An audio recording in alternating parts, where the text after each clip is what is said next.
பார்வதீபதயே.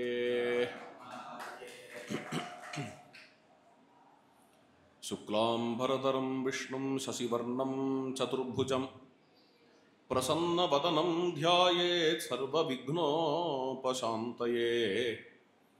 दोर्भिर्युक्ता चतुर्भिस्फटिकमणिमयीम् अक्षमालां दधाना हस्तेनैकेन पद्मं सितमपि च शुकं पुस्तकं चापरेण भासा कुन्देन्दुशङ्खस्फटिकमणिनिभा भासमाना समाना सा मे वाग्देवतेयं निवसतु वदने सर्वदा सुप्रसन्ना.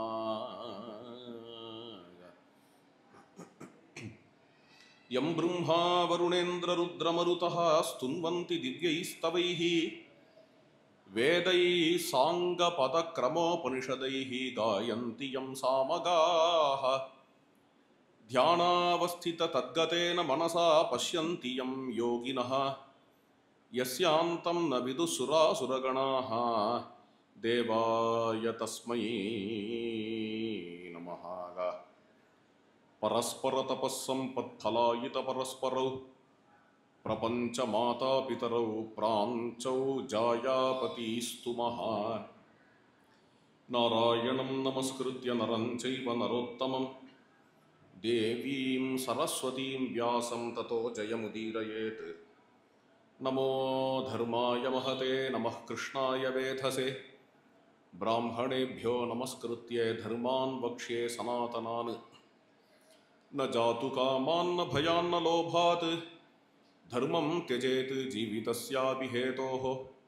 नित्यो धर्मः सुखदुःखे त्वनित्ये जीवो नित्यः हेतुरस्य त्वनित्यः. रामाय रामभद्राय रामचन्द्राय वेधसे रघुनाथाय नाथाय सीतायाः पतये नमः. नमोऽस्तु रामाय सलक्ष्मणाय देव्यै च तस्यै जनकात्मजायै. नमोऽस्तु रुद्रेन्द्रयमानिलेभ्यः नमोऽस्तु चन्द्रार्कमरुद्गणेभ्यः. जानकीकान्तस्मरणम्.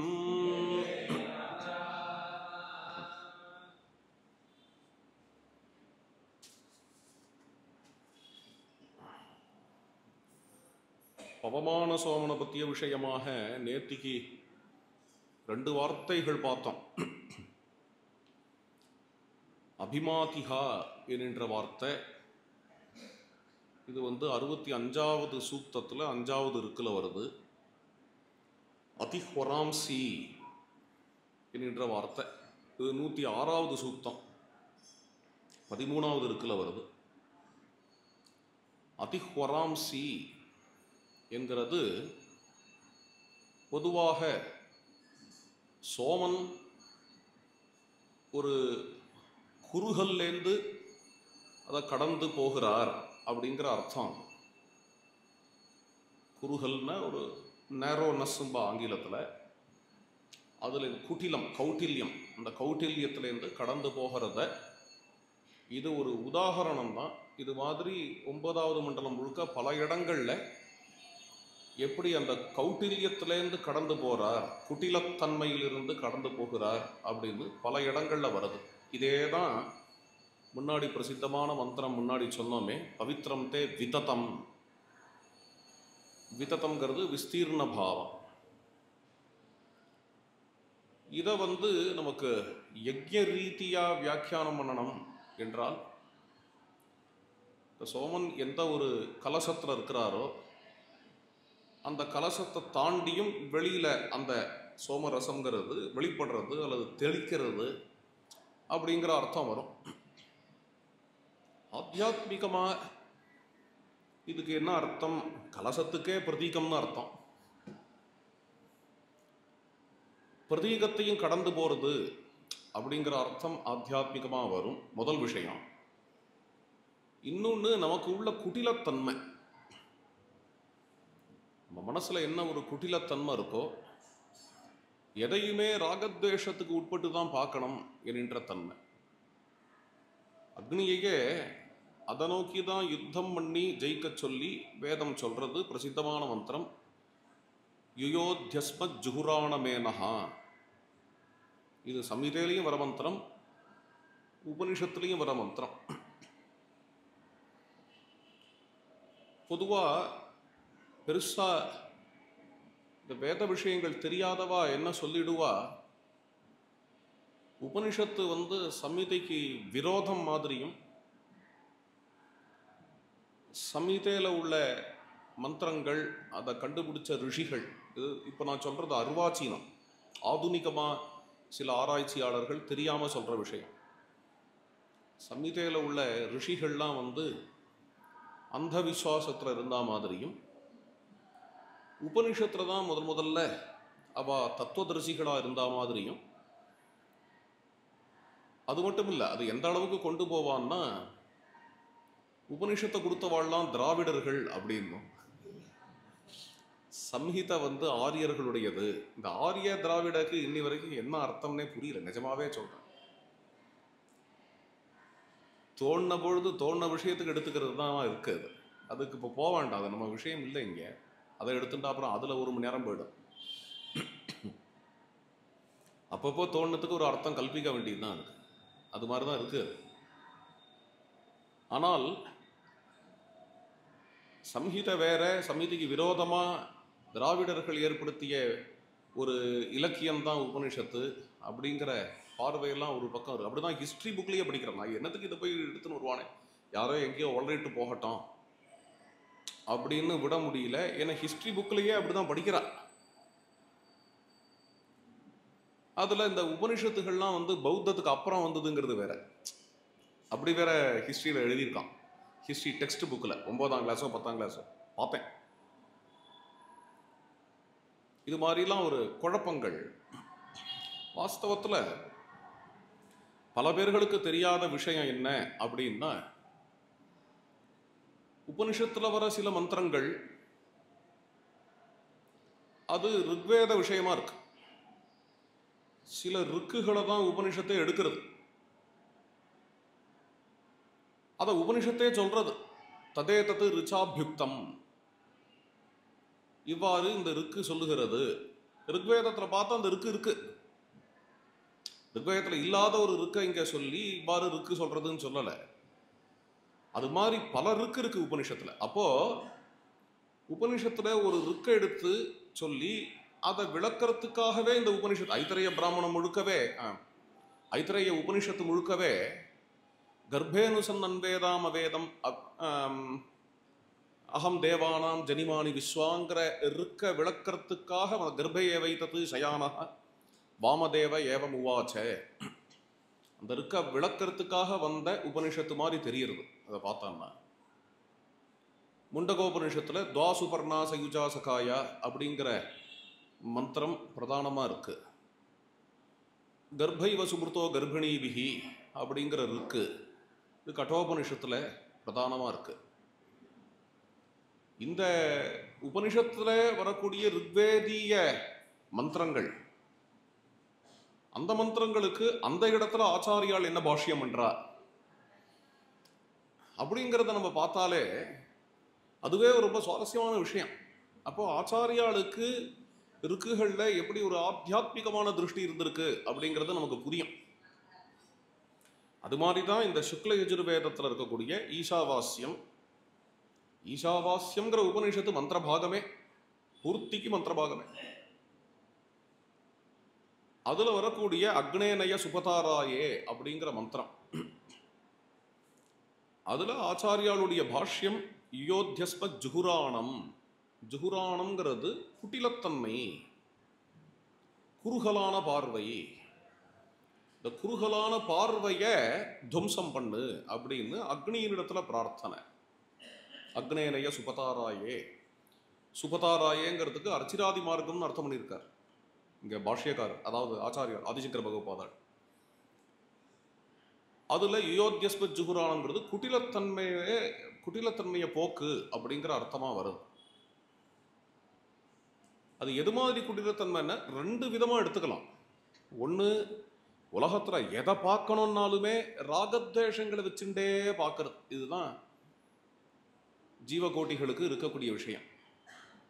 தர்மா தர்ம வியவஸ்தையை கூட ராகத்வேஷத்துக்காக பார்க்கறது. ஒரு மனுஷன் இது தர்மம் இது அதர்மம்னு விளக்கறான்னா அது மூலமா அவனுக்கு என்ன லாபம் அப்படிங்கிறத மனசுல வச்சுட்டே தர்மாதர்மங்களை பார்க்க. அப்போ அது சாஸ்திரத்துல உள்ளதுதான் சொல்றானா அல்லது மனச்சாட்சிக்கு பாங்கானதை தான் சொல்றானா? என்ன தர்மத்துக்கு பிரமாணம் இது ரெண்டு. வேதா பிரமாணம் தர்மஸ்ய அப்படின்னு ஒரு இடத்துல சொல்றார். இன்னொரு இடத்துல ஆத்மனஹா திருப்தி ரேவச்ச, எதை செஞ்சான்னா மனச்சாட்சிக்கு சம்மதமா இருக்குமோ அப்படின்னு சொல்றார். இது ரெண்டுமே இல்லாதபடிக்கு நமக்கு ஏதாவது வேணும் அப்படிங்கிறதுக்காக தர்மாதர்மங்களை நிர்ணயம் பண்றது. நாங்கள் சின்ன பசங்களா இருக்கும் பொழுது இங்க ஒரு வயசான தாத்தா இருந்தார் ஸ்ரீரங்கத்தில். அவர் ஒரு ஜோக்கு சொல்லுவார். ஒரு கடையில் ஒரு திருடன் உள்ள நுழைஞ்சானா. அது இந்த பூஷணங்கள்லாம் இருக்கிற கடை. அதுக்குள்ள நுழைஞ்சு அந்த பூஷணங்களோட விலையை பார்த்தானா. விலையை பார்த்துட்டு கொள்ள அடிக்கிறான்டா, இவன் எதுக்கு வந்திருக்கான், இவன் கொள்ள அடிக்க தான் வந்திருக்கான், இருந்தாலும் அதை பார்த்து கொள்ள அடிக்கிறான்டான்னு சொல்றதுக்கு காரணம், நமக்கு தர்மம் தர்மம்ங்கிறதே எப்போ தேவைப்படுறதுன்னா, நமக்கு ஏதாவது சௌகரியம் அதனால வந்ததுன்னா தர்மம்ங்கிறது தேவைப்படுறது. லங்கினி மாதிரி, லங்கினி ஹனுமான அடிச்சுட்டா அவர் திருப்பி அடிக்கும் பொழுது அவர் இது தர்மமானு கேட்கிறா இல்லையா? தர்மமானு கேட்கிறா. அவதானே முதல்ல அடிச்சா. ஸ்திரீகள் அடிக்கிறது தர்மமானு அடுத்தது கேட்கிறா. அந்த இடத்துல எங்கேருந்து தர்மம் வந்தது? என்ன ஜென்மா முழுக்க அட்டூழியம் பண்ணிட்டு இருக்கிற ஜென்மா. அப்படி இருந்தாலும் அந்த இடத்துல தர்மம் அப்படிங்கிறது இருக்கிறது. இதுதான் ராகத்வேஷத்துக்கு உட்பட்டு எதையுமே நிர்ணயம் பண்றது. இன்னொரு உதாரணம் சொல்லணும்னா, வாலி ராமரை பார்த்து கேட்கறான், என்ன ஏன் வதம் பண்ண, ஏன் மறைஞ்சு நின்று அடிச்சேன்னு கேட்கறான். ஆனா அதுக்கு நான் இப்போ போல, அது நம்ம இது இல்லை, சீர்ஷகம் இல்லை, அது பாயிண்ட் இல்லை. இப்போ விஷயம் என்னன்னா, ஏன் என்ன அடிச்சேன்னு கேட்கும் பொழுது அவன் சொல்ற ஒரு வார்த்தை, மாமிக அனபராதீனம், எந்த தவறுமே இல்லாதவனாச்சேனா என்ன ஏன் அடிச்சேன்னு கேட்குறான். இது ஆச்சரியமா இருக்கு. ஏன்னா உலகத்திலேயே எல்லாத்தையும் கூட பெரிய தவற செஞ்சவன் அவன் பண்ண குற்றம் இன்னிக்கே சட்ட ரீதியா சொல்லணும்னா அதை 3 விதத்துல குற்றம் அப்படின்னு கொண்டு போவாத. ஆங்கிலத்துல சொல்லுவா. அதுல அடல்ட்ரி இருக்கு, இன்செஸ்ட் இருக்கு, பலாத்காரம் இருக்கு. 3 விதமான மிகப்பெரிய குற்றம் அதுல இருக்கு. இன்னைக்குமே அதுக்கெல்லாம் கேபிட்டல் பனிஷ்மெண்ட் தான். இப்போ ஏற்பட்ட ஒரு தப்பு பண்ணவனுக்கு சம்ஹார வதம் தான் அவனுக்கு பனிஷ்மெண்ட்டுங்கிற அளவுக்கு இருக்கு. இப்போ ஏற்பட்ட குற்றம் அவன்கிட்ட இருக்கு. அவனுக்கு இது குற்றம் அப்படின்னு நிஜமாவே மனசுல படலையா, அல்லது அவனுக்கு தான் பண்ண குற்றம் தெரிஞ்சும் ராமர்கிட்ட நான் என்ன குற்றம் பண்ணேன்னு கேட்கறானா அப்படிங்கிறது தெரியல. ராமரை அடிச்ச உடனே அவன் கேட்கிற கேள்வி என்னன்னா, நான் என்ன குற்றம் பண்ணேன், என்கிட்ட என்ன தோஷம் இருக்கு அப்படின்னு கேட்கறான். அதை பார்த்து தான் ராமர் உள்ளுக்குள்ளேயே சிரிச்சுக்கிறார். என்ன ஆச்சரியம் பாரு, உலகத்திலேயே பெரிய குற்றம் இதுவாக தான் இருக்க முடியும் இன்னைக்கு உள்ள சட்ட ரீதியாவே. அவ்வளோ பெரிய குற்றத்தை பண்ணிவிட்டு ஆனா அவன் இப்படி தெரியாதது மாதிரி இருக்கானே, நான் தப்பே பண்ணாதவன்கிறானே. அது காரணம் என்னன்னா, அப்பா உனக்கு தர்மம் புரியாதுப்பா, என்ன நீ ராகத்வேஷத்துக்கு உட்பட்டவனா இருக்க. தர்மம் யாருக்கு புரியும் அப்படின்னா, ஆத்மாவேத சுபாசுபே சூக்ஷ்மஹா பரமதுர்கேயா சதாம் தர்மஹா பலவங்கம ஹிருதிஸ்த சர்வபூதானாம் ஆத்மாவேத சுபாசுபே. ராகத்வேஷத்துக்கு அப்பால் ஆத்மா இருக்கு. ஆத்மா அப்படிங்கிறது அகண்ட சைத்தன்யம். ஆத்மாங்கிறது அகண்ட சைத்தன்யம். அந்த அகண்ட சைத்தன்யத்துல ஒரு என்ன சொல்றது, ஒரு நொற மாதிரி வச்சுக்கோங்களேன். சமுத்திரத்துல நொற வரா மாதிரி, அது மாதிரி நொற வரா மாதிரி என்ன ஆறுது, ஒரு பேனம் மாதிரி. அவரே ஹனுமாரே சொல்றார், தேகேஸ்மின் புத்புதோபமேங்கிறார். ஒரு நொற வரா மாதிரி என்ன ஆறுது, அபிமானம்ங்கிறது ஏற்படுறது. இந்த அபிமானம் முதல்ல இந்த சரீரத்து மேல ஏற்படலாம், மனசு மேலே ஏற்படலாம். இந்த அபிமானத்துக்கு தான் அகங்காரம்னு பேர். அகங்காரம்னு பேர். அகங்காரம்ங்கிற சம்ஸ்கிருத சொல்லு, ஆங்கிலத்தில் அது ஈகோம்பா. அதுக்கு விளக்கம் என்ன கொடுக்கறதுன்னு 50-60 பக்கம் சைக்காலஜியில் விளக்கம் கொடுக்கறதுக்கு முயற்சி எடுக்கிறா. அவளால் சரியான விளக்கங்கள் கொடுக்க முடியல. ஆனால் சாங்கிய சூத்திரம்னு ஒரு கிரந்தம் இருக்குது. இந்த சாங்கிய சூத்திரத்தில் ஒரே வாக்கியத்தினால விளக்கம் கொடுத்துட்டார் அகங்காரத்தை. பெரிய டெஃபனிஷன்லாம் எதுவும் சொல்லலை, ஒரே வாக்கியம். அபிமானஹா அகங்காரஹா, அவ்வளோதான். அகங்காரம்ங்கிறது அபிமானம். அகங்காரம் அப்படிங்கிறது வந்து நான் நான் நான் நான்கிற எண்ணம் இல்லை. நான்கிற எண்ணம் தப்பு இல்லை, நான்கிற எண்ணம் நல்லது தான். நல்லதோ கெட்டதோ அது இருந்துட்டு இருக்கு, அவ்வளோதான். நான்கிற எண்ணம் வருது, நான்கிற எண்ணத்தை ஆதாரமாக கொடுத்தா மற்ற எல்லா எண்ணங்களும் இருக்கு. நான்கிறது இருந்துட்டு இருக்கு. அகங்காரம், அகம்னா நான். அகங்காரம்னா என்னென்ன, அகம் எஸ்மின்னு உபரி கிரியதே சஹா அகங்காரஹா.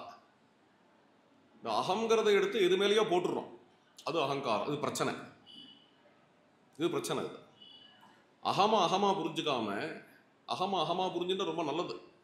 தட்சிணாமூர்த்தி அஷ்டகம், அகம் அகமிதி அந்தஸ்புரந்தம் சதா. அகமா புரிஞ்சுக்கிறது தான் ஆத்மா. அது ரசம். இந்த அகம் அப்பேற்பட்ட ஒரு நித்திய முக்த சுத்த புத்த ஸ்வபாவமா இருக்கக்கூடிய இந்த அகங்கிறத வேற ஏதோ ஒன்றா பார்க்கறது. எது என்ன சரீரமா பார்க்கறது. இந்த சரீரமே நான். அதுக்கப்புறம் மனசா பார்க்கறது. இந்த எண்ணங்கள்லாம் நான். மனசுக்கான சோகம் மோகம் வரும்பொழுது நான் சோகப்படுறேன், நான் மோகப்படுறேன், நான் வியசனப்படுறேன்னு சொல்றது. சரீரத்துக்கு ஏதாவது வியாதி வரும்பொழுது எனக்கு வியாதி அப்படின்னு நினைக்கிறது. இதை தாண்டி அப்புறம் பந்துக்களெல்லாம் நான் பார்க்கறது. இதுக்கெல்லாம் தான் அகங்காரம்னு பேர். இது பந்துக்களோடு நிற்காம அப்புறம் சாமான்கள், இந்த வஸ்து, இந்த கேட்கெட்ஸ்லாம் நான் பார்க்கறது, இந்த மைக்கு நான் பார்க்கறது.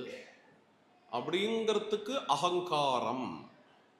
அகம் எது மேல செய்யப்படுகிறதோ அதுக்கு அகங்காரம் அப்படின்னு பேரு. அப்ப என்ன ஆகும்னா, அகங்கிற வஸ்துவனுடைய குணங்களை அது மேல ஏத்தி பார்ப்போம். ரொம்ப ஆழமான விஷயம். அகங்கிற வஸ்துவனுடைய அகங்கிறதுக்கான தர்மங்கள் உண்டு. அதை வந்து இதை அகமா பார்த்தா அது மேல ஏத்திடுவோம், அது மேல ஏத்திடுவோம். அது எப்படி ஏற்றுவோன்னு சொல்கிறேன். இப்போ இது உடஞ்சா அழுக வருது. ஏன் அழுக வருது? ஏன் அழுக வருதுன்னா, அது உடையாதுன்னு நினைக்கிறேன். நான் நினைக்கிறதுக்கு நேர்மாறாக நடக்கிறது, உடஞ்சு போச்சு. உடையாதுன்னு ஏன் நினைக்கிறேன்? உடையாதுன்னு ஏன் நினைக்கிறேன்னா, அது நித்தியம்னு நினைக்கிறேன். அது நித்தியம்னு ஏன் நினைக்கிறேன்? ஏன்னா அகம வந்து அது மேலே ஏற்றிருக்கேன். நித்தியம்ங்கிறது அகமோட சுபாவம். அகமா அது மேலே ஏற்றும் பொழுது, அதை அகம்னு நினைக்கும் பொழுது, அகமோட சுபாவமாக இருக்கிற நித்தியத்தையும் அது மேலே ஏற்றிட்டேன். ஏற்றி அனித்தியத்தை நித்தியமாக பார்க்கறதுங்கிறது அங்கேருந்து வருது. அனாத்மாவை ஆத்மாவா பார்க்கறதுனால அனித்தியத்தை நித்தியமாக பார்க்கறதும் அதோட சேர்ந்து வருகிறது. ஒரு ஆச்சரியமான விஷயம். இந்த யக்ஷன் வந்து தர்மபுத்திரன்ட்ட சொல்றார், உலகத்திலேயே பெரிய ஆச்சரியம் என்னன்னு. தர்மபுத்திரர் அதுக்கு பதில் சொல்றார், யாரோ செத்து போயிட்டான், பிள்ளையே செத்து போயிட்டான். போய் தகன சம்ஸ்காரம் பண்ணிட்டு அப்புறம் ஆத்துக்கு வந்து இவா பழைய மாதிரி தன்னுடைய வாழ்க்கையை ஆரம்பிச்சுடுறா. அவ நினைக்கிறா நான் நித்தியமா இருக்க போறேன் அப்படின்னு நினைச்சுட்டு நித்தியமா இருக்க போறேங்கிற ஒரு அசம்ஷன்ல பழைய மாதிரி வாழ்க்கையை ஆரம்பிச்சுடுறாங்கிறது உலகத்திலேயே மிகப்பெரிய ஆச்சரியம் அப்படின்னு தர்மபுத்திரர் சொல்றார். இதை மகாபாரதம் சொல்ற ஒரு பௌராணிகர் சொன்னார், இது எவ்வளோ பெரிய அஜ்ஞானம். உலகத்தில் எல்லாரும் அழியறத பார்த்தும் நான் அழிய மாட்டேன்னு நினைக்கிறது எவ்வளோ பெரிய அஜ்ஞானம் அப்படின்னு சொன்னார். ரமண மகர்ஷியை சந்திச்சு ரமண மகர்ஷிகிட்ட சம்பாஷணம் நடக்கும் பொழுது சொன்னார். ரமண மகர்ஷி சொன்னார், இது அஜ்ஞானம் இல்லை ஓய், இதுதான் ஞானம். இந்த அண்ட சராச்சரத்தில் உள்ள அத்தனை வஸ்துக்களும் மாறிக்கொண்டிருக்கும் பொழுது, அனித்தியம்னு இருக்கும் பொழுது, இவ்வளோத்தையும் அனித்தியம்னு பார்த்து, ஆனா நான் நித்தியம்ங்கிற ஞானம் மாறல. பார்த்தேல, நான் நித்தியம்ங்கிற ஞானம் இவனுக்கு மாறல. நான் நித்தியம்ங்கிறதுல தப்பு இல்லை, நான் நித்தியம்ங்கிறது யதார்த்தம். நான் நித்தியம்ங்கிறது தான் ஞானம். ஆனால் நான்கிறது தான் என்ன நிர்ணயம் ஆகலை. இந்த கேட்கெட்ஸை போய் நான் நினச்சிட்டதுனால என்னுடைய தன்மையாக இருக்கக்கூடிய நித்தியத்தை அந்த கேட்கெட்ஸ் மேலே ஏற்றி, அது நித்தியமாக இல்லாத பொழுது, அது அனித்தியமாக போகும் பொழுது அதுக்காக அழுது, இதெல்லாம் நடக்கிறது. இந்த அனர்த்தங்கள்லாம் ரொம்ப சூக்ஷ்மமான விஷயம். அப்போ என்ன ஆகுது? அகங்காரம், அபிமானம். அபிமானத்தினால இந்த குட்டிலத்தன்மை வருகிறது. இந்த குட்டிலத்தன்மையை அடிப்படையாக கொண்டு முதல்ல வரக்கூடியது யோகசாஸ்திர பிரகாரம் அவித்யா, அடுத்தது அகங்காரம்.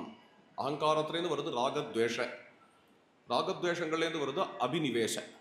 அது சூத்திரம். அது அவித்யா, அஸ்மிதா, ராகத்வேஷ, அபினிவேஷாக, கிளேஷாக அப்படின்னு சூத்திரம் பதஞ்சலி. ஒன்றுத்துலேருந்து இன்னொன்று, அதுலேருந்து இன்னொன்று அப்படிங்கிற மாதிரி வருது.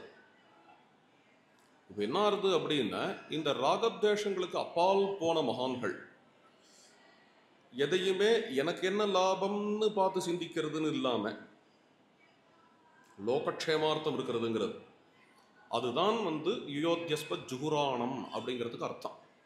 குட்டிலத்தன்மையை கடந்து போகிறது அல்லது அதி ஹொராம்சி. இங்கே வர வார்த்தை அதி. இந்த ரசம், இந்த ஆனந்தம்ங்கிறது கௌட்டில்யமான ஆனந்தம் இல்லை, குட்டிலத்தன்மையான ஆனந்தம் இல்லை, அதை கடந்த ஆனந்தம்ங்கிறது இதுதான்.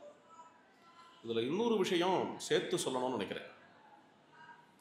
நம்மளுடைய அத்தியாத்ம சாதனைகள் எல்லாத்துலேயுமே இந்த ஆனந்தத்தை தான் அனுபவிக்கிறோம். அது அந்த சாதனையில் இருந்து நேர பார்க்குறவாளுக்கு புரியும். நம்மளாம் அத்தியாத்ம சாதனை பண்ணுறவாளா?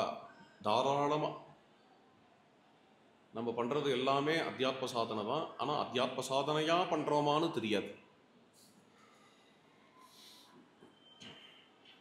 ஏதோ ஒரு சின்ன விஷயம் மாதிரி தோணும். சந்தியாவந்தனம் பண்ணிட்டு இருக்கோம், சாதாரண விஷயம் போல் இருக்குது அப்படின்னு நினச்சின்னு பண்ணிட்டு இருப்போம். ஆனால் சந்தியாவந்தனம் கொடுக்காததை வேறு எதுவும் கொடுக்காது. அவ்வளோ பெரிய விஷயம் அது. இந்த சந்தியாவந்தனம் அப்படிங்கிறதே எடுத்துக்கோங்களேன், இல்லாட்டா வேத பாராயணம்ங்கிறத எடுத்துக்கோங்களேன். இந்த வேத பாராயணத்துலேயோ பிரம்ம யஜ்ஞத்துலேயோ சந்தியாவந்தனத்துலேயோ இது மாதிரி விஷயங்களில், அதாவது வேற யாரோடையும் பேசாமல் நியமமாக சந்தியாவந்தனம் பண்ணுறது, வேற விஷயங்களுக்கு இடம் கொடுக்காம, கேட்கெட்ஸில் நியூஸ் என்ன வருதோ அதை போட்டு வச்சுட்டு சந்தியாவந்தனம் பண்ணாமல், மற்றவாளோட பேசிட்டு சந்தியாவந்தனம் பண்ணாமல் சந்தியாவந்தனத்தை பண்ணுறது. அதில் வர பிராணாயாமங்களை எப்படி பண்ணணும்னு சொல்லப்பட்டிருக்கோ அது மாதிரி பண்ணுறது. பிராணாயாமம்னா வெறும் மூக்க தொட்டுக்கிறதுன்னு இல்லை, எப்படி பண்ணணுமோ அப்படி, அதில் உள்ள ரேச்சகம், பூரகம், கும்பகத்தோட எப்படி பண்ணணுமோ அது மாதிரி பண்ணுறது. காயத்ரி ஜபம்னா எப்படி பண்ணணுமோ, சாஹஸ்ரோ மானசஸ்மிருதா, காயத்ரி ஜபம் எப்படி பண்ணணுங்கிறதுலாம் சாஸ்திரத்தில் இருக்கு. மனசுக்குள்ளேயே பண்ணனா 1000 மடங்கு பலன், உதடால பண்ணுறதை விட 1000 மடங்கு பலன். கத்தி பண்ணுறது, உதடால பண்ணுறது, உதடையும் நிறுத்திட்டு மனசால பண்ணுறது, எல்லாத்தையும் விஸ்தாரமாக தர்மசாஸ்திரங்களை விசாரம் பண்ணியிருக்கார். காயத்ரி பண்ணுற இடத்துலையே உதடால பண்ணு, எப்போன்ன மனசால பண்ணும் பொழுது தூக்கம் வந்து கொடுத்துங்க அப்படிங்கிறதெல்லாம் சொல்லியிருக்கார். அது அப்படி சந்தியாவந்தனம் முறைப்படி அப்படி பண்ணுறோம் அல்லது நித்திய பூஜையை பண்ணுறோம் அப்படிங்கும்பொழுது அந்த சமயத்தில் மனசு எப்படி இருக்குன்னு கவனிங்க. ஜபம் பண்ணும் பொழுது மனசு எப்படி இருக்கு, அதில் சில விஷயங்கள் புரியணும். ஒரு விஷயம் என்னென்னா, மனசு ஜபம் பண்ணும் பொழுது, சந்தியாவந்தனம் பண்ணும் பொழுது மனசு வந்து இப்படி இருக்கு, அதாவது விஸ்தாரமாக இருக்கு. அதை நம்ம புரிஞ்சுக்கலாம், இந்த அனுபவம் இருந்தால் புரிஞ்சுக்கலாம், விஸ்தாரமாக இருக்கும். இதுவே ஏதாவது ஒரு பொறாமை வந்தது, யாரோ ஒரு மனுஷன் ஏதோ பண்ணுறான், அதை நினச்சி பொறாமை வருது, யாரோ ஒருத்தங்கிட்ட ஏதோ கடுமையான துவேஷம் இருக்குது, அயோக்கியம் இப்படி பண்ணுறானே, அவன் அப்படி சொல்லிட்டான், நேற்றுக்கு இப்படி சொல்லிட்டானே, அந்த சிந்தனை வரும் பொழுது மனசு வந்து இப்படி இருக்கும், இந்த இந்த குட்டிலம் இருக்கும், இந்த கௌட்டில்யம் இருக்கும்.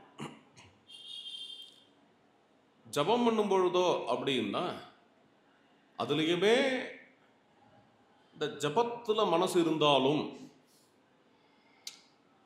மந்திரத்தில் மனசு இருந்தாலும், ஆனால் இந்த மனசனுடைய தன்மை அதையும் தாண்டி விஸ்தாரத்தன்மையை உணர முடியும். இது ஒரு குணம். இது மாதிரி 2-3 சொல்லலாம். இந்த பிரகரணத்துக்கு இதை எடுத்துட்டேன். இன்னும் ஒரே ஒரு குணத்தை சொல்லி விடுறேன். சரி, அதை வரும் அப்புறம் சொல்கிறேன். இந்த விஷயத்தை மட்டும் எடுத்துப்போம். ஒரு விஸ்தாரத்தன்மையை அனுபவிக்கும். இதே மாதிரியே ஒரு எந்த அத்தியாத்ம சாதனையிலையும் கோவிலில் போய் பிரதட்சணம் பண்ணோம்னாலும் யாரோடையும் சம்பாஷணை பண்ணாமல், எந்த விதமாகவும் அரட்டை அடிக்காமல், நேற்றுக்கு அரசியல் என்ன நடந்தது அப்படிலாம் பேசாமல், கோவிலில் போய் வெறும்ன சாசனாமன் சொல்லிட்டு பிரதட்சணம் பண்ணாலோ, அல்லது உட்காந்துன்னு கொஞ்ச நாள் உபன்யாசம் கேட்டாலோ, கொஞ்ச நாள் உட்காந்துன்னு நாம சங்கீர்த்தனம் பண்ணாலோ, சாயங்கால வேளையில் விளக்க ஏற்றி வச்சுட்டு கொஞ்ச நாள் சகசனாமன் சொன்னாலோ, இது எல்லாத்துலேயுமே ஒரு அந்த சாந்தியை அனுபவிக்கும் பொழுது அந்த சாந்தி விஸ்தாரமாக தான் இருக்கும். இன்னும் புரிகிற மாதிரி சொல்லணும்னா, லௌகிகமாக சொல்லணும்னா, கம்ப்யூட்டருக்கு எழுத்தாப்புல ஒரு 5-6 மணி நேரம் வேலை இருக்கு. இந்த கம்ப்யூட்டரும் நம்ம மடியில் இருக்கு. மடியில் இருக்கிற கம்ப்யூட்டருக்கு லேப்டாப் அப்படின்னு பேர். லேப்போட டாப்பில் இருக்கு, அதனால லேப்டாப். லேப்புன்னா மடி, அதோட டாப்பில் இருக்கிறதுனால லேப்டாப். எங்கே இருக்கக்கூடாதோ அங்கே இருக்கு. அது மாதிரி வச்சுட்டா தொட முழுக்க உஷ்ணமாயிடும் அப்படிலாம் சொல்கிறா. ஆனால் அங்கே வச்சுக்கிறதுனால தான் அதுக்கு லேப்டாப்னே பேர். அது மாதிரி இருக்கு. அதை வச்சுண்டு இவன் வந்து இப்படி உட்காண்டிருக்கான். எப்படி உட்காண்டிருக்கான்னா, கசாப்பு கடையில் கோழியை தொங்க விட்டுருப்பான் இல்லையா, அது மாதிரி உட்காண்டிருக்கான். இப்படியே 8 மணி நேரம் இப்படியே உட்காண்டிருக்கான். இது இவனுக்கு தினம் வேலை, இவன் ஜாபு. இதில் வந்து அவனுக்கு இந்த தோல் வலி, பேக் பெயின் இதெல்லாம் வராத எப்படி இருக்கும்? அப்புறம் கண்ணு மங்களாயிடுத்து, ஏன்னா ஸ்க்ரீனையே பார்க்குறான், இப்படி இப்படி இப்படி இப்படிங்கிறான். அவனுக்கு வேற வழி இல்லை, இதுதான் சம்பாத்தியம். தினம் 8 மணி நேரம் இப்படி உட்காந்துருக்கிறது சம்பாத்தியம். அதுக்கு நடுவில் வேலை நடக்கலையே, இதை கிளிக் பண்ணோம், அது ஸ்ட்ரெஸ் ஜாஸ்தி ஆகும் பொழுதோ யாரோ ஒருத்தர் ஏதாவது ஒரு சமோசாவை எடுத்துன்னு வருவா. அதில் என்ன இருக்குது ஏது இருக்குன்னு பார்க்காத எடுத்து வாயில் போட்டுருவோம். அது மூலமாக கபம், பித்தம், வாதம், அதாவது நம்ம எதிர்பாராத ஆகாரங்கள் நடுவில் அந்த ஸ்ட்ரெஸ்ஸை சமனம் பண்ணுறதுக்காக, அது மாதிரியாக அது ஒரு மாதிரி அந்த அந்த வேலையிலேருந்து கொஞ்சம் எழுந்துக்கலாமே, எழுந்துக்க தோணாது. முழுக்க முடிக்கணுங்கிற அந்த ஒரு வேகம் தான் இருக்கும். 8 மணி நேரம் 9 மணி நேரம் அப்படி உட்காந்துன்றது அந்த வேலை முடிஞ்சு கொடுத்துன்னு வச்சுக்கோங்களேன். ஒரு ரூம்குள்ளே உட்காந்துருக்கான், இந்த வேலை முடிஞ்சு கொடுத்து. வேலை முடிஞ்ச உடனே அப்பாடா வேலை முடிஞ்சது, என்ன பண்ணலாம், இப்போ ஃப்ரீ டைம் கிடச்சிருக்கு, என்ன பண்ணலாங்கும் பொழுது 2-3 காரியம் பண்ணுவான். ஒன்று, மாடிக்கு போவான், மொட்டை மாடிக்கு. மொட்டை மாடியில் போய் நிற்பான், அல்லது கடற்கரையில் போய் நிற்பான். ஏன் அங்கே போய் நிற்கிறான் அப்படின்னா, அங்கே வெளியில் உள்ள பிரகிருத்தியில் உள்ள விஸ்தாரம் இருக்கு பார்த்தேடா, அந்த விஸ்தாரத்தை தன்னுடைய மனசால கிரகிக்கலாம். மனசில் அந்த விஸ்தாரம் வேண்டிருக்கு. அந்த விஸ்தாரம் வந்து இத்தனை நாள் இப்படி இருந்தான் இல்லையா, இப்படி இருந்ததுக்கு ஒரு மருந்தா இருக்கு இந்த விஸ்தாரம். நமக்கு வந்து நிஜமான சாந்தியில, நிஜமான சந்தோஷத்துல மனசுல விஸ்தாரம் இருக்கும்.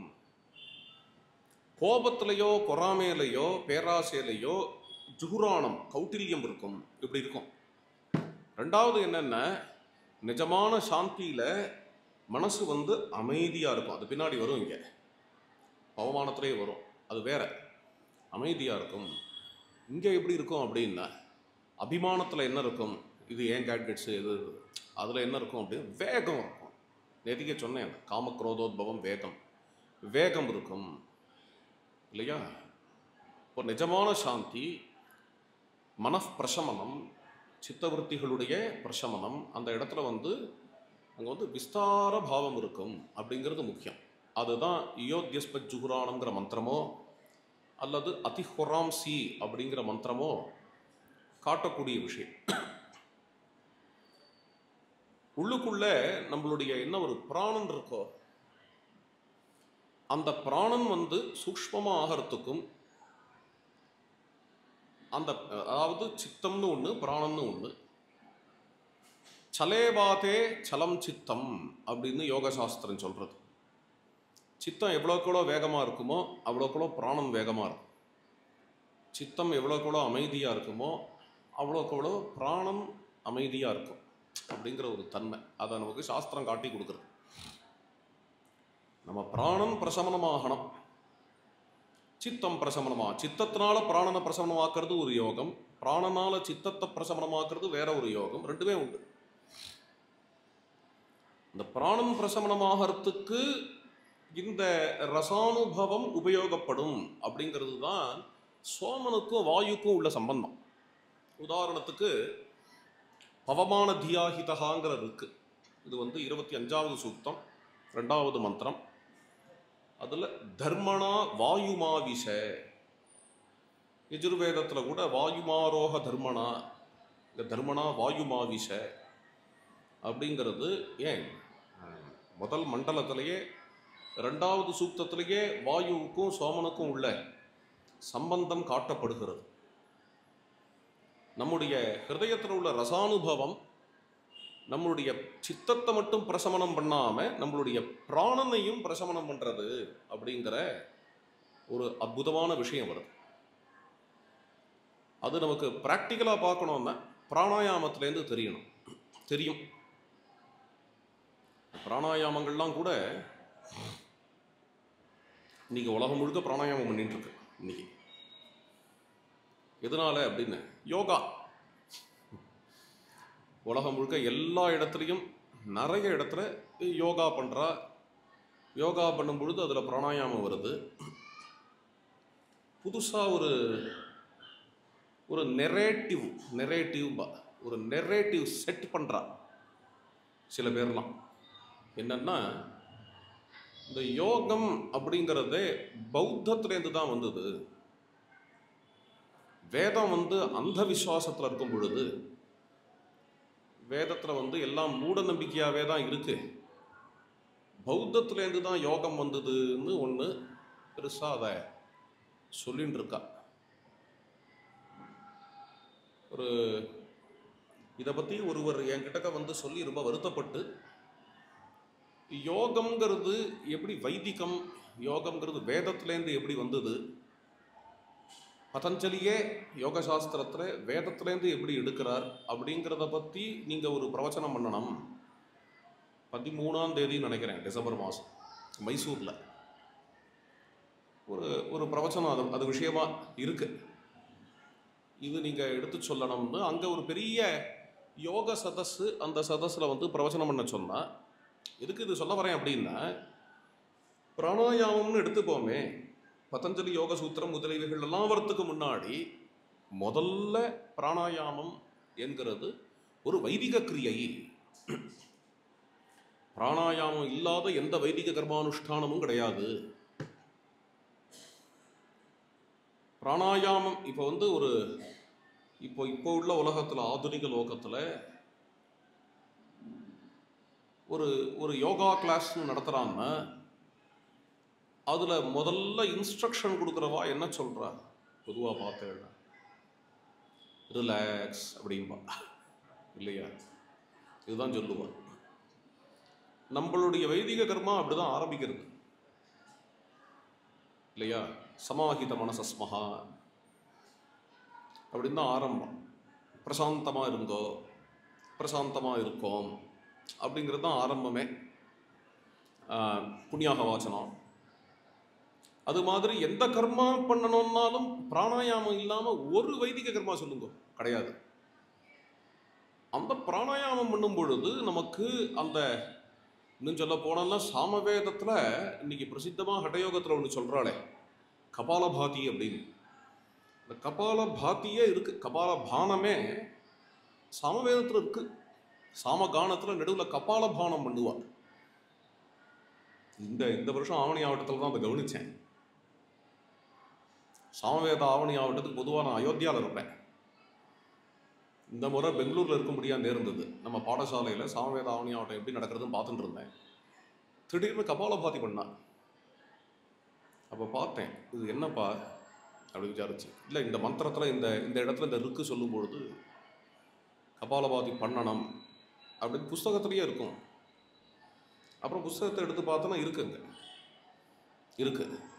அது மாதிரி எதுக்கு சொல்ல வரேன் அப்படின்னு, இது மாதிரியான இந்த யோக விஷயங்கள்லாம் வேதத்தில் அபியாசமாகவே இருக்கு. இது ஒன்றும் யோக சாஸ்திரங்களில் புதிய விஷயம் அல்ல. அதுதான்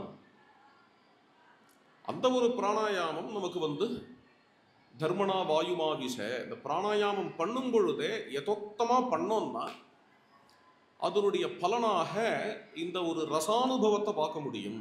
அதில் இருக்கக்கூடிய அந்த ஒரு சுவாசத்துலேயோ பிரசுவாசத்துலேயோ அதில் உள்ள கும்பகத்திலேயோ இந்த என்ன ஒரு ரசமானது இங்கே சொல்லப்படுகிறதோ அதை பார்க்க முடியும். சோமனுக்கும் வாயுக்கும் உள்ள சம்பந்தம் அது. 33வது சூக்தம் 5வது இருக்கு, இப்போ பார்க்குறோம். அபிப் பிரம்மீர் அனூஷத யஹ்வீர் ரிதஸ்ய மாதரஹா மர்மிருஜ்யந்தே திவசிசும் அப்படிங்கிற ஒரு இருக்கு. பிரம்மங்கிற சொல்லுக்கும் விஸ்தாரம்னு தான் அர்த்தம். பிருஹி விருத்தௌ அப்படிங்கிற தாது அதுலேருந்து வந்த ஒரு சொல்லு. ரிதஸ்ய மாதரஹா, ரிதம்ங்கிற சொல்லுக்கு என்ன அர்த்தம்? ரிதம்ங்கிறது வேதத்தில் பெரிய தத்துவம். வேதத்தில் வரக்கூடிய வார்த்தைகளையே வச்சு ரிதம்ங்கிறதுக்கு அர்த்தம் பண்ணலாம். சம்ஸ்கிருத நிகண்டு பிரகாரம் ரிதம்னா உண்மைன்னு அர்த்தம். ஆனால் சத்தியம்னாலும் உண்மைன்னு அர்த்தம். ஆனால் ரிதம் சத்தியம்னு சேர்த்து பக்கத்தில் வரதே, அப்போது என்ன அர்த்தங்கிறத கண்டுபிடிக்கணும். பொதுவாக ரிதம்ங்கிற சொல்லு தொடர்ச்சியாக வேதத்தில் வருதுனாலையும் இந்த ரிதம்ங்கிற சப்தம் பிரதானமாக வருணனோட சம்பந்தப்பட்டது அல்லது மித்ரா வருணாளரோட சம்பந்தப்பட்டது இந்த ரிதம் அப்படிங்கிறது. ரிக்வேதத்தில் ரிதம்ங்கிற சொல்லுக்கு பிரதான அர்த்தம் என்ன அப்படின்னா, இந்த பிரகிருதியில் ஒரு அமைப்பு இருக்கு பார்த்தீங்களா, இந்த அமைப்புக்கு ரிதம்னு பேர். பெரியவாள்லாம் சொல்லி கேட்டிருக்கோம், சூரியன் சத்தியத்துக்கு கட்டுப்பட்டு உதிக்கிறான்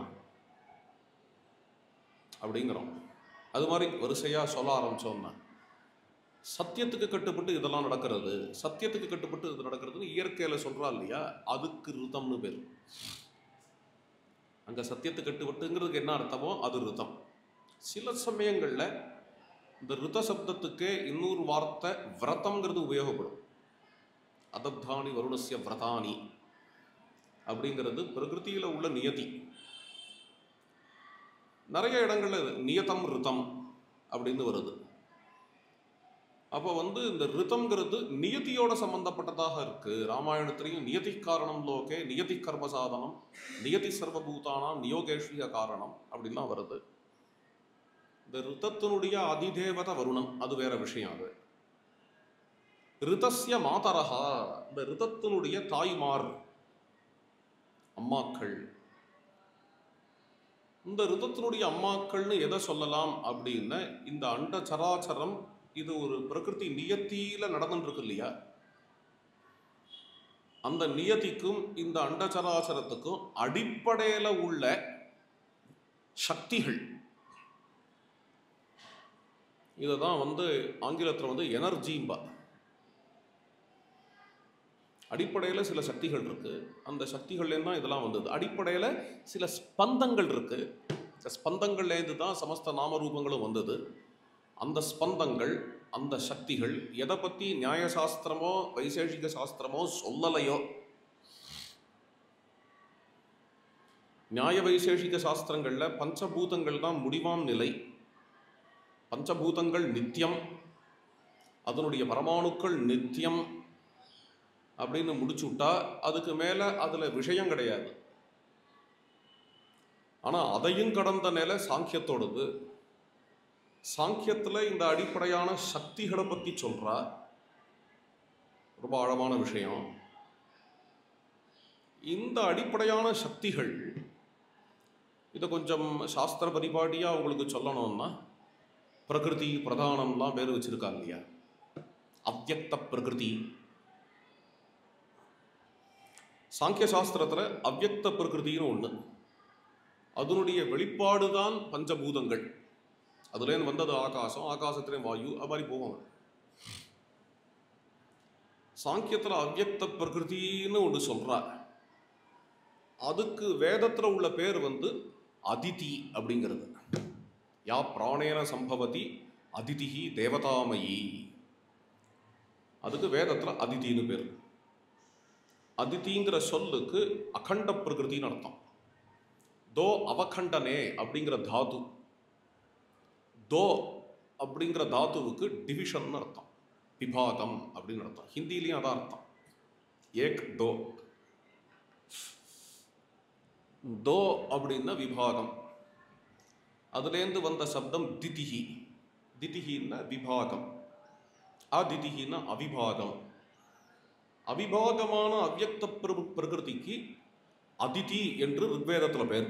இந்த அதிதிக்கான சூக்தங்கள்லாம் உண்டு. பிரதானமான தேவதை வேதத்தில் அதிதிங்கிறது, எல்லா தேவாளுக்கும் அம்மா அது, இந்த அதிதி அப்படிங்கிற அம்மா. சரி, அவ்யக்த பிரகிருதியும் சாங்கியத்தில் வர்றதும் இந்த அதிதியும் நல்லா மேட்ச் ஆகிறது. இன்னும் சொல்ல போனால் இப்போ ஞாபகம் வருது, கபிலர் அப்படின்னு சொல்கிறாளே சாங்கிய சாஸ்திரத்தினுடைய ரிஷி, இந்த ரிஷியை பற்றி ஸ்வேதாஸ்வதர உபனிஷத்துலேயே இருக்குன்னு பெருமையாக சொல்லுவா.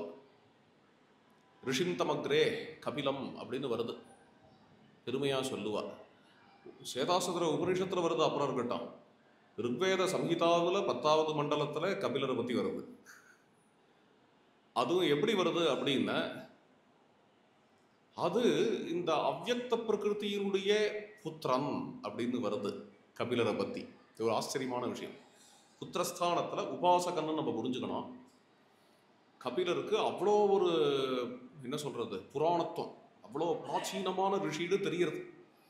ருக்வேதத்தோட 10வது மண்டலத்தில் வர ரிஷி அவ்வளோ பிராச்சீனமான ரிஷி கபிலர் அப்படிங்கிறது தெரிகிறது.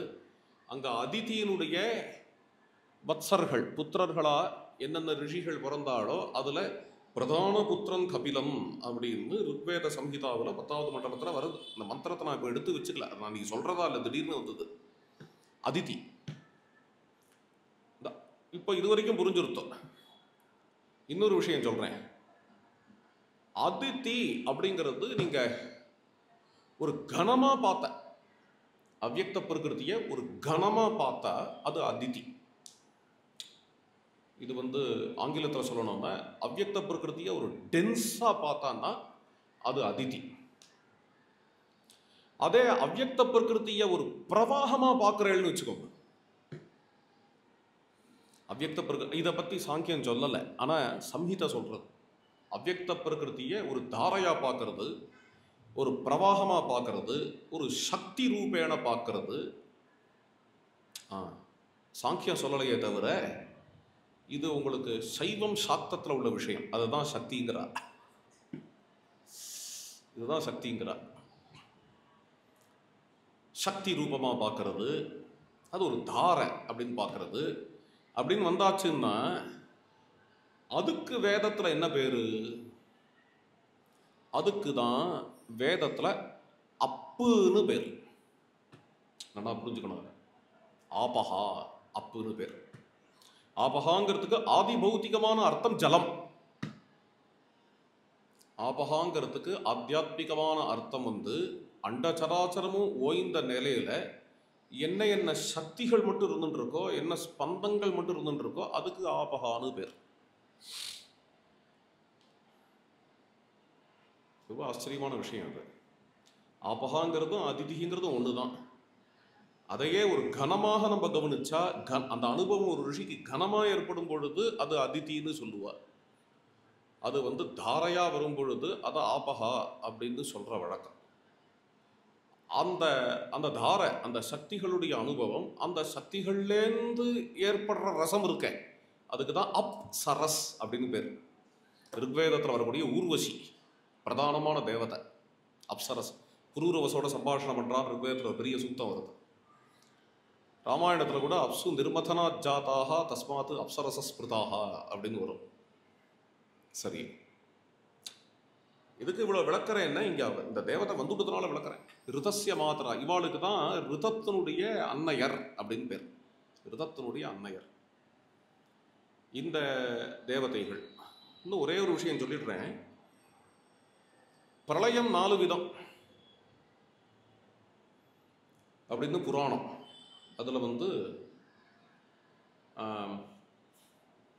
நித்திய பிரளயம்னு ஒன்று. நித்திய பிரளயம்ங்கிறது ஆழ்ந்த தூக்கம், சிந்தனையே இல்லாத தூக்கம். அதுக்கப்புறம் மகா பிரளயம்னு ஒன்று, நைமித்திக பிரளயம்னு ஒன்று. நைமித்திக பிரளயம்ங்கிறது என்னென்னா, இங்கே இருக்கக்கூடிய பிருத்திவி ஜலத்தில் முழுகிடும். அதுக்கு நைமித்திக பிரளயம்னு பேர். எந்த மண் இருக்கோ, எந்த பிருத்திவி இருக்கோ, இப்பயே 3ல் 1 பங்கு தான் நிலம் இல்லையா? 4ல் 1 பங்கான்னு தெரியல. 3ல் 1 பங்கு, 3ல் 1 பங்கு தான் நிலம், மற்ற எல்லாம் ஜலம்தான். இருக்கிற 3ல் 1 பங்கும் ஜலத்தில் முழுகிடும். இதுக்கு நைமித்திக பிரளயம்னு பேர். அது மாதிரி சமயங்களில் சில பேர்லாம் திண்டாடின்னு இருப்பான்னு வேற புராணங்களில் கதைகள்லாம் இருக்கு. ஒரு கப்பல் கட்டிப்பா, அந்த கப்பலில் அப்படியே அது பிரளய ஜலம் வடிகிற வரைக்கும் அப்படியே கப்பலில் சச்சாரம் பண்ணுவா. சத்தியவிரதன் கதை, கும்பகோணம் ஸ்தல புராணம் எல்லாமே அப்படிதான். இது நைமித்திக பிரளயம். 3வது பிரளயம் என்னன்னா மகா பிரளயம். மகா பிரளயங்கிறது என்னன்னா, இந்த அலைகள், ஜலம் இருக்கு இல்லையா, ஜலமும் அக்னியில் ஓஞ்சு, அக்னியும் வாயுவில் ஓஞ்சு, வாயுவும் ஆகாசத்தில் ஓஞ்சு, ஆகாசமும் அகங்காரத்தில் ஓஞ்சு, அகங்காரமும் மகத்தில் ஓஞ்சு, மகத்து அவ்யக்தத்தில் ஓஞ்சு, அவ்யக்தம் மாத்திரம் இருக்கிற நிலை. இதுக்குள்ள நான் விஸ்தாரமாக போகல, அது வேற கதை. அது பின்னாடி வச்சுக்கலாம். வேதம் சொல்றது நாசதசதிய சூக்தத்தில் அதை தான் சொல்றது. இது மகாப்பிரளயம். இப்போ சொல்றேன் ஒரு விஷயம். அப்புங்கிறது ஆதி பௌத்திகமா ஜலம்னு, ஆத்தியாத்மிகமா ஆதார சக்திகள். இங்க சொல்றேன், நைமித்திக பிரளயத்துல மிச்சப்படுறது ஜலம், மகாப்பிரளயத்துல மிச்சப்படுறது ஆதார சக்திகள். புரியுறதா?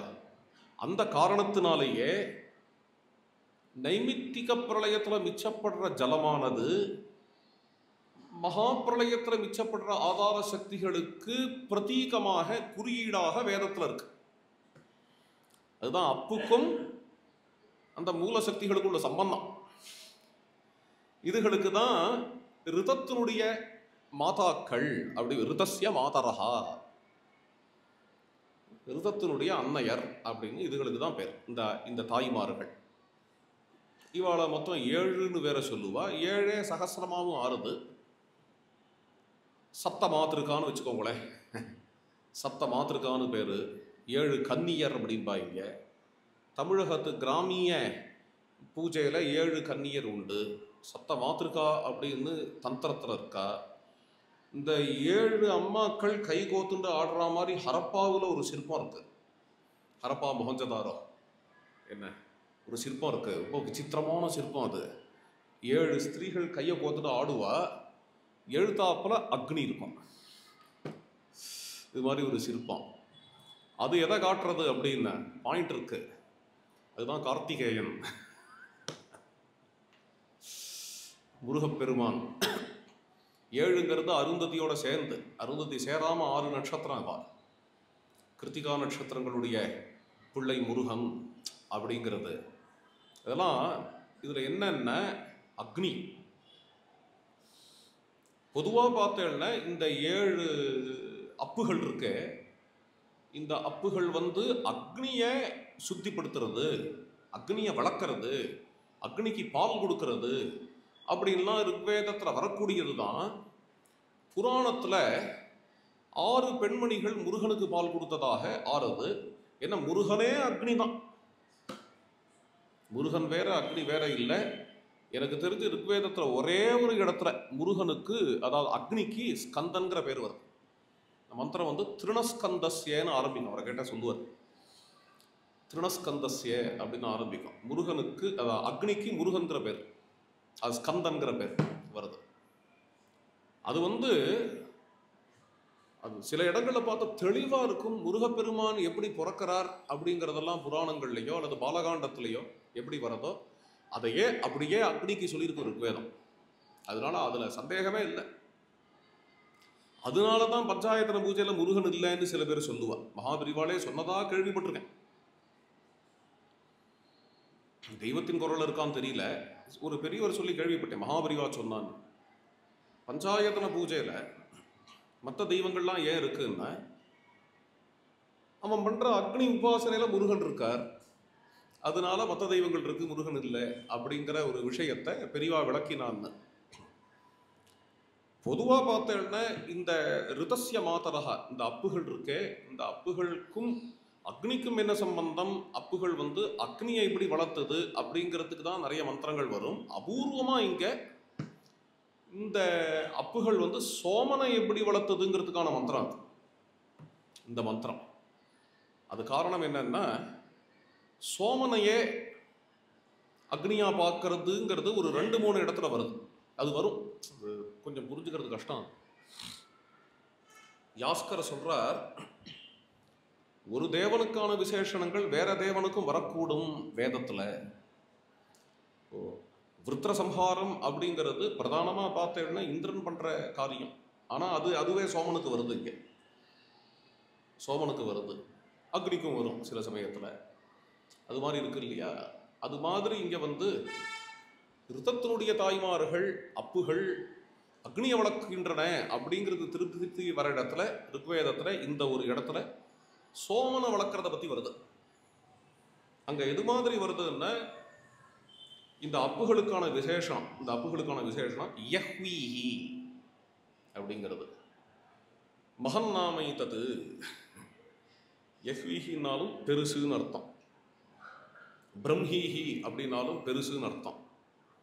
இது எல்லாமே விஸ்தாரமான சக்திகள். இந்த சக்தி என்ன ஆகும்னா, அது வந்து குட்டிலமாகி குட்டிலமாகி கன்ஸ்ட்ரிக்டாகி வேகமாகி அதனால அதுக்கு ஒரு ஸ்தௌல்ய பாவம் வரும். அது ஒரு ஸ்தூலமாகும், கிராஸ் ஆகும். அது நிதானமாக இருக்க சூக்ஷ்மமாக விடும் இந்த சக்திகள். அதனுடைய இந்த நைதான்யம் அதுதான் இங்க பிரம்மீஹி யஹ்வீஹிங்கிற வார்த்தை காட்டுறது. அக்னிக்கு யஹ்வன்னு பேர், இந்திரனுக்கும் யஹ்வன்னு பேர் வேதத்துல, அக்னிக்கும் யஹ்வன்னு பேர். ஒரு சுவாரஸ்யம் இருக்கு, போலாமான்னு தெரியல, ஏன்னா நிறைய சொல்ல வேண்டியது இருக்கு.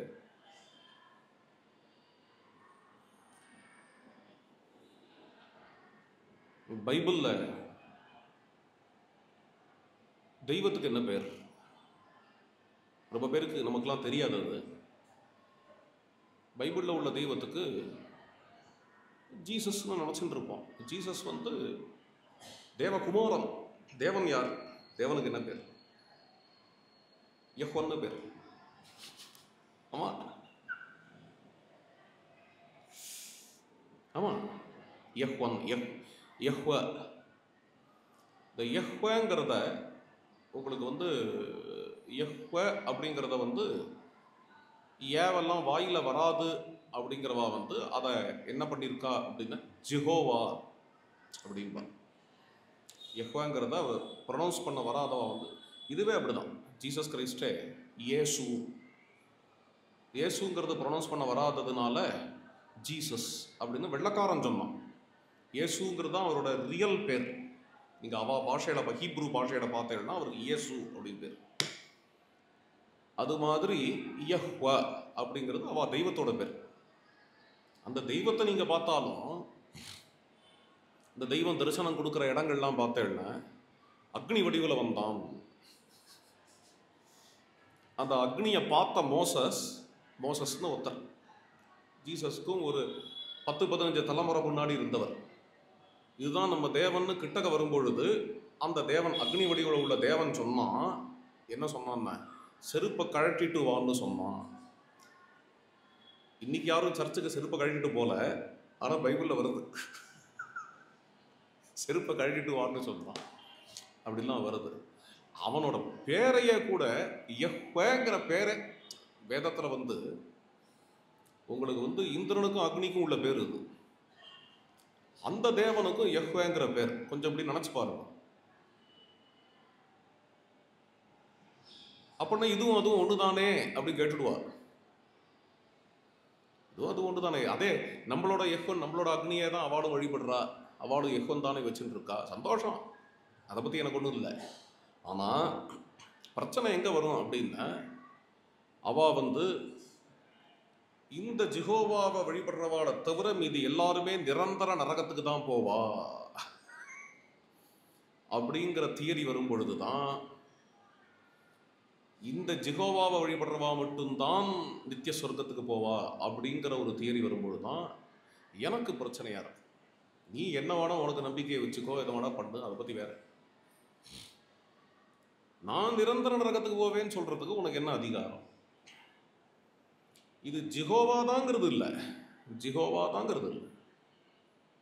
சாட்சாத் ராமச்சந்திர பிரபுவையே வச்சுண்டு ஒரு கோஷ்டி ராமரை வழிபடுறதை தவிர வேற தெய்வங்களை வழிபடுறவாள்லாம் நிரந்தர நரகத்துக்கு தான் போவா, ராமரை வழிபடுறவாளை தவிர மீதி எல்லாரையும் அடிச்சு கொல்லு, அது மாதிரி வார்த்தையெல்லாம் சொல்லிட்டு இருந்தா அதை எதிர்க்கிறதுக்கு தான் ஹிந்து மதம்னு பேர், சனாதன தர்மம்னு பேர். பிரச்சனை ராமரோட இல்லை, பிரச்சனை ராமரோட இல்லை. ராமர் தான் நம்மளோட இஷ்ட தெய்வம், நம்மளோட உசு அப்படின்னு இருந்தாலும் இந்த மெத்தடு சரியில்லை.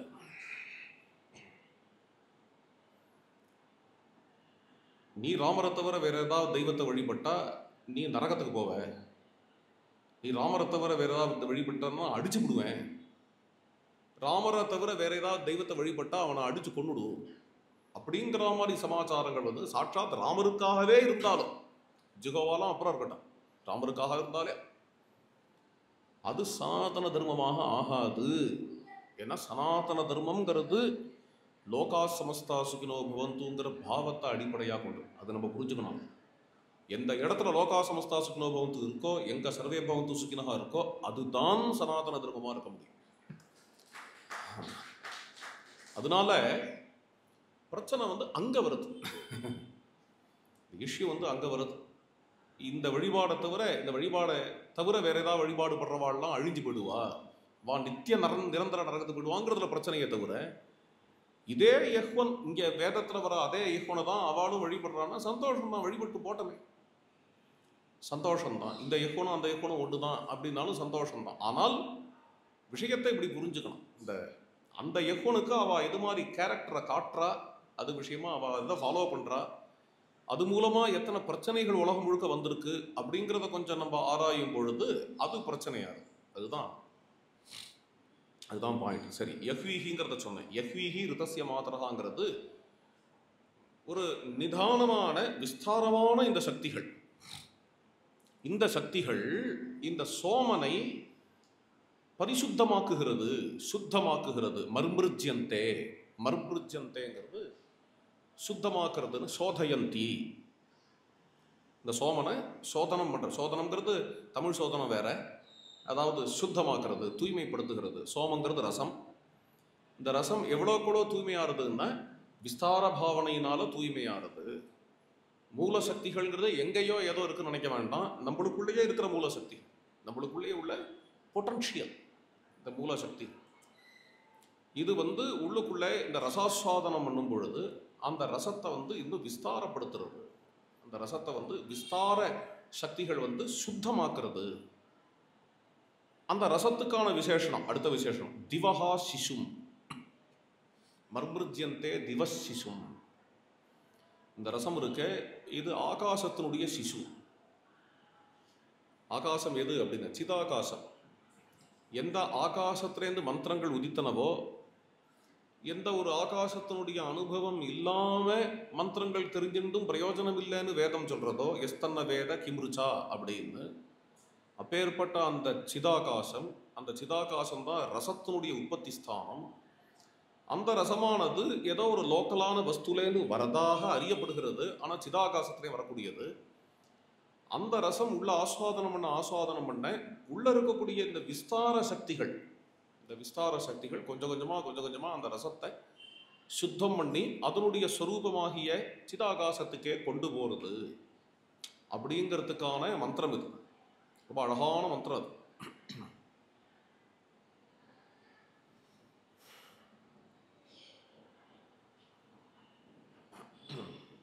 சில மந்திரங்களை தள்ளுறேன் இங்க.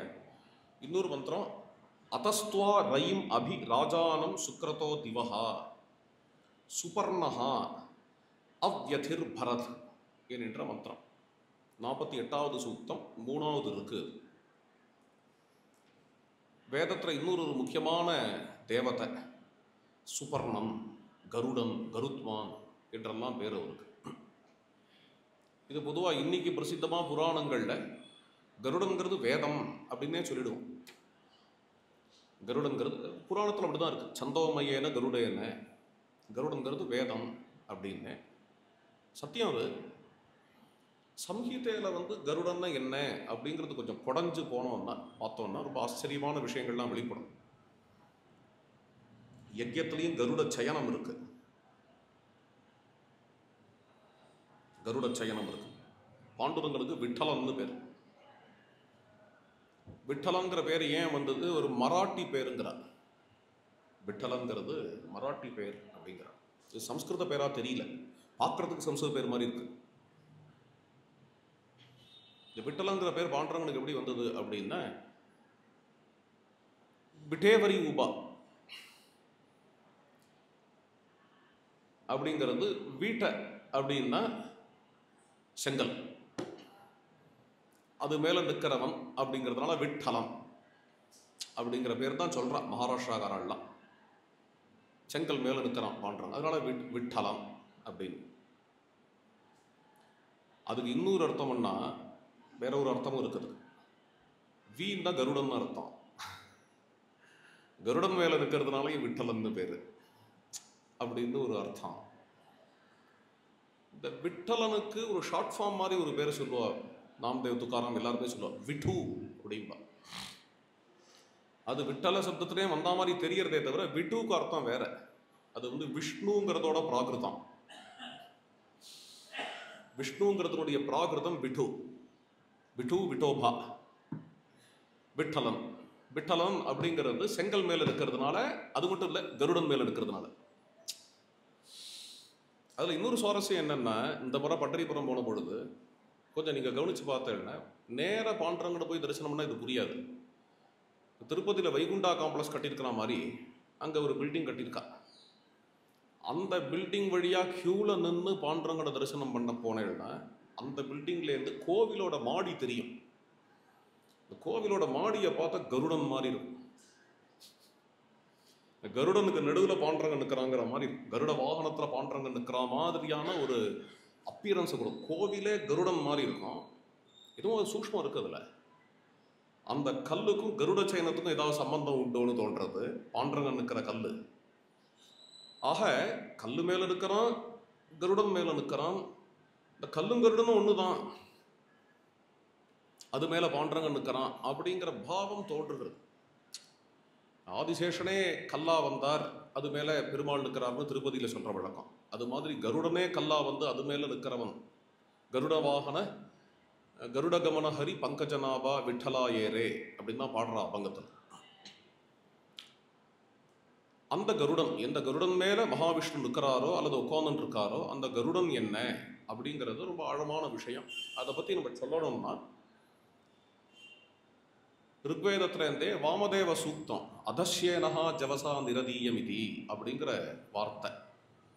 அதஸ்யேனஹா ஜவசா நிரதீயம் அப்படிங்கிறது பொதுவாகவே சோமனை கொண்டு வருது கருடன். சேனா ஆபரது, சோமனை கொண்டு வருது கருடன். இந்த கருடன் என்ன அப்படிங்கிறத பார்த்தாலும் வாமதேவர் சொல்றத பார்த்தா நமக்கு புரியும். சதம் மாபுர ஆயசீஹி அரக்ஷன் அதசேனகா ஜவசா நிரதியம். அதாவது ஏகப்பட்ட பந்தங்கள் வாமதேவரை கைது பண்ணி வச்சது. இந்த பந்தங்கள் எல்லாத்தையும் கடந்து, இந்த பந்தங்கள் எல்லாத்தையும் உடைத்து கொண்டு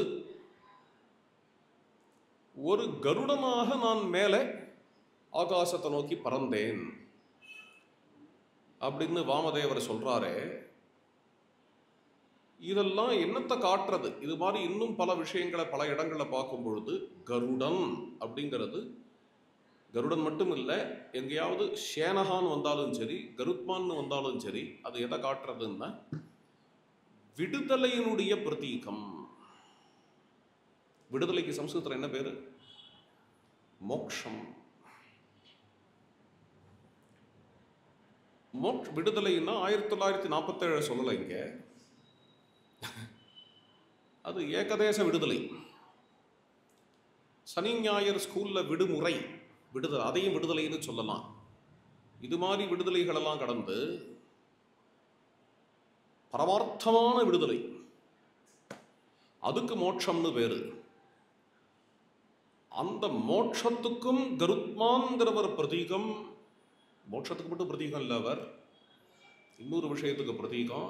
என்னன்னா முமுக்ஷாவுக்கும் பிரதீகம். மோக்தும் இச்சா, மோட்சத்தை அடையணுங்கிற அந்த ஒரு விருப்பம், அதுக்கும் அவர் பிரதீகம், மோட்சத்துக்கும் அவர் பிரதீகம். அது மாதிரியே வேதம் முழுக்க சர்வத்திர கருத்மான் அப்படிங்கிற அந்த ஒரு தேவதை வரது. அந்த கருடன் சோமலத்தைய கொண்டு வரார்னு பற்பல இடங்கள்ல சோமனுக்கும் கருடனுக்கும் உள்ள சம்பந்தம். புராணத்திலையுமே கருடன் தானே அமிர்தத்தை கொண்டு வர்றார். ராமாயணத்தில் வர ஸ்லோகம் என்ன? என் மங்களம் சுபர்ணஸ்ய வினதா அகல்பயது புரா அமிர்தம் பிரார்த்தயானஸ்ய தத்தே பவது மங்களம். கருடன் தான் அமிர்தத்தை கொண்டு வர்றார். அதுவுமே வேத விஷயம். சுபர்ணகா அவ்யதிர் பரத். சுபர்ணனான கருத்மான், சுபர்ணகாங்கிறது கருத்மானுக்கு இன்னொரு பேர். சுபர்ணன் என்ன பண்றார் அப்படின்னா அவ்யதிஹி, வியதை இல்லாதவராக. வியதை அப்படிங்கிற சம்ஸ்கிருத சொல்லுக்கு அப்படியே அனுவாதம் பண்ணணும்னா ஸ்ட்ரெஸ்ன்னு சொல்லணும். ஸ்ட்ரெஸ், எந்த விதமான ஸ்ட்ரெஸ்ஸும் பந்தம். அந்த பந்தத்தை கடந்து இந்த கருடன் அப்படிங்கிறவர், அதாவது முக்ஷா மோட்ச பிரதீகமான கருடன், அமிர்தத்தை கொண்டு வரார் அல்லது சோமனை கொண்டு வரார் அப்படிங்கிறத சொல்லக்கூடிய மந்திரம்.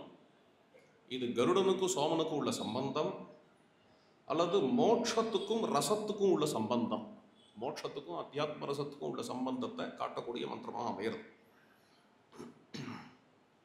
இது பெரிய விஷயமா இருக்கு, சிலதெல்லாம் தள்ளிட்டு போறேன் நான்.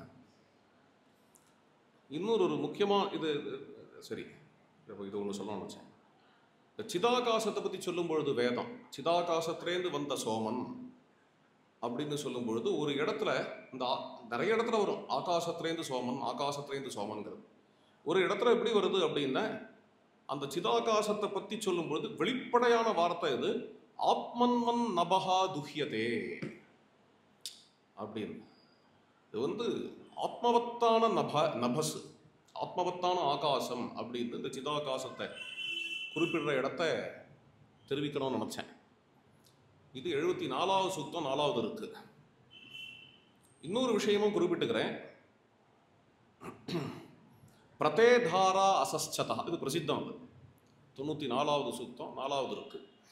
பிரதேதாரா அசஸ்சதா. அசஸ்சதா அப்படிங்கிறதுக்கான அர்த்தம் அசங்கதாக அப்படிங்கிறது. அதாவது ஒன்றுக்கொன்று பின்னிப்படைஞ்சு ஒன்றுக்கொன்று பாசமாக பற்றோட கூடிய இருக்கிற நிலையை கடந்து ஒரு பற்றற்ற நிலையை சொல்லக்கூடிய வார்த்தை அசஸ்சதா அப்படிங்கிறது. இந்த ரசமானது எப்படி பற்ற கடந்து இருக்கு அப்படிங்கிறத சொல்றதுக்கான வார்த்தை. இந்த ரசம் எப்படி வருதுங்கிறத பற்றி சொல்லும் பொழுது அத்வஸ்மபிஹி பதிபிஹி அப்படிங்கிற ஒரு வாக்கியமும் நம்ம கவனிக்க வேண்டியது. இது 91வது சூக்தம். சஹஸ்ரம் ருக்வா பதிபிஹி வச்சோவித்து அத்வஸ்மபிஹி சூரஹா அன்பம் வியாதி. அத்வஸ்மபிஹி பதிபிஹி அப்படிங்கிறது ருக்குனால ஸ்தோத்திரம் பண்ணப்படுற சூரஹா ஞானியான சோமன் அல்லது ஜோதிஷ்மானான சோமன். அவன் என்ன பண்றான் அப்படின்னா அத்வஸ்மிபிஹி பதிபிஹி யாதி. துவர அப்படிங்கிற வார்த்தைக்கு ஹிம்சேன்னு அர்த்தம், அத்வரங்கிற வார்த்தைக்கு அஹிம்சேன்னு அர்த்தம். யாகத்துக்கே அதுதான் பேரு, அத்வரன்னு யாகம் அப்படின்னு பேர். இன்னொரு அர்த்தமும் இதுக்கு உண்டு, அத்வான மார்க்கம்னு அர்த்தம். சோபனமான மார்க்கம் யாகம்ங்கிறதுனால அத்வரம்னு பேரு. ரெண்டு அர்த்தம் அதுக்கு. அத்வஸ்மபிஹி பதிபிஹிங்கிறது அழகான வார்த்தை. என்னன்னா ஹிம்சை இல்லாத மார்க்கங்கள் மூலமாக, ஹிம்சை இல்லாத மார்க்கங்கள் மூலமாக, அஹிம்சகமான மார்க்கங்கள் மூலமாக இந்த சோமனானவன் யாதி செல்லுகிறான். எங்க செல்லுகிறான்? அன்பம் யாதி, அன்பம் வியாதி, ஒரு சூக்ஷ்ம நிலைக்கு செல்லுகிறான், சூக்ஷ்மதைக்கு செல்லுகிறான். அப்படிங்கும்படியாக இந்த ஒரு மந்திரம் அமையிறது. நான் வேற ஒரு விஷயத்தை சொல்லணும்னு நினச்சேன் கடந்த இன்னொரு 10 நிமிஷத்துக்குள்ள. ஆனால் அதுக்கு முன்னாடியே மேலே மேலே இந்த மந்திரங்கள்லாம் சொல்லணும்னு ஆசையாக இருக்கு, சொல்லிட்டு போகிறேன். இன்னொரு ஒரு மந்திரம் பார்ப்போம் இங்கே. இது என்னென்ன? சமிருஜ்யமானஹா தசபி சுகர்மபிஹி பிரமத்தியமாசு மாத்ருஷு பிரமேசச்சா. மத்தியமாசு மாத்ருஷு, மாத்ருஷுங்கிறது இங்கே ஆனந்தம் தான். மாதா அம்மாங்கிற அர்த்தத்தை விட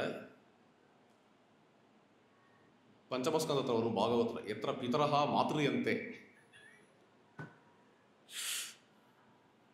என்ன சம்ஸ்கிருதம் தெரியாதவா என்ன நினைச்சுப்பான்னா, எங்க அப்பாக்கள்லாம் அம்மாக்களாகிறாளோ அந்த அர்த்தம் இல்லை. அப்பாக்கள்லாம் எங்க அப்பாக்கள், பிதர்கள், பிதர்கள் எங்க சந்தோஷப்படுகிறார்களோன்னு அர்த்தம். அது மாதிரி இங்க மத்தியமாசு மாத்ருஷு, சந்தோஷத்துக்கான ஸ்தானங்களை சொல்லும் பொழுது மத்தியமாசுங்கிறத குறிப்பிடுறார். மத்தியமாசுங்கிறது என்னன்னா, எதனுடைய எக்ஸ்ட்ரீம்க்கு போனாலும் அது விரசமாயிடும்.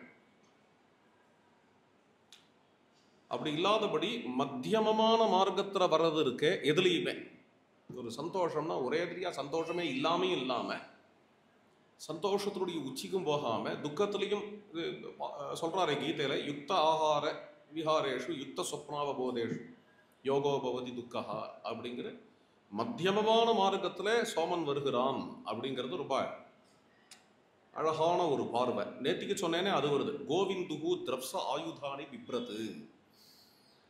ரிக்வேதத்தில் வரக்கூடிய கோவிந்து சப்தம், புராணங்கள்ல கோவிந்தன் அப்படிங்கிறோம் இல்லையா, அதுக்கும் ரிக்வேதத்தில் வரக்கூடிய இந்த கோவிந்துங்கிற சப்தத்துக்கும் சம்பந்தம் உண்டோ அப்படிங்கிறதுக்காக இதை எடுத்து காட்டுறேன்.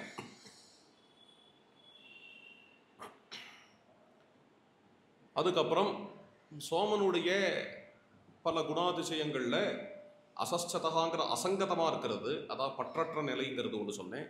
மத்தியமமா இருக்கிறது, மத்தியமாசு மாத்ருஷு அப்படிங்கிறது சொன்னேன். அப்புறம் விஸ்தார பாவம் அது சொன்னேன். ஒவ்வொன்றா சொல்லிட்டு வரும்பொழுது இங்கே சோமன் ஒரு லீலை அப்படிங்கிறத சொல்றது. இந்த ரசம்ங்கிறது, அத்தியாத்ம ரசம்ங்கிறது ஒரு லீலை.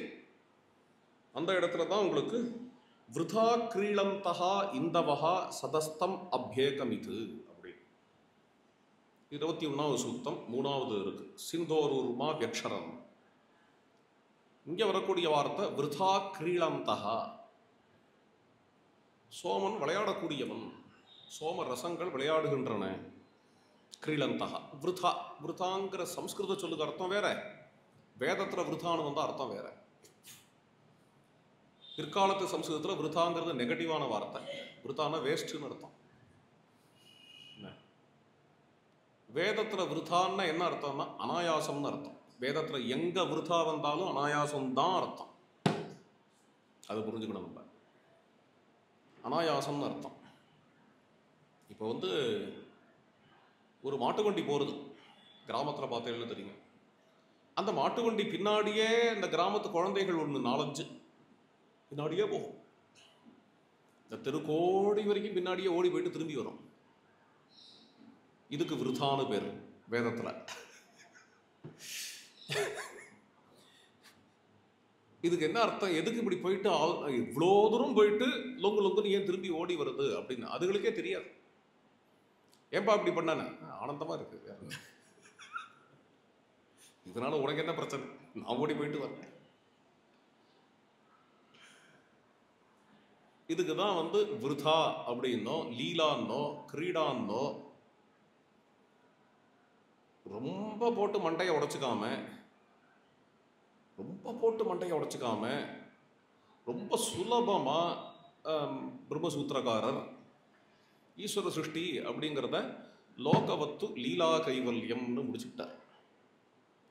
எவ்வளோ ஆழமான விஷயம் இது. எவ்வளோ ஆழமான விஷயங்கிறது எப்போ நம்மளுக்கு தெரியும்னா, இந்த ஜெகத் சிருஷ்டி ஏன் நடக்குகிறது அப்படிங்கிற கேள்வியை கேட்டுண்டு அதுக்கு எவ்வளவுதான் பதில குறையுங்க, கண்டுபிடிக்க முடியாது.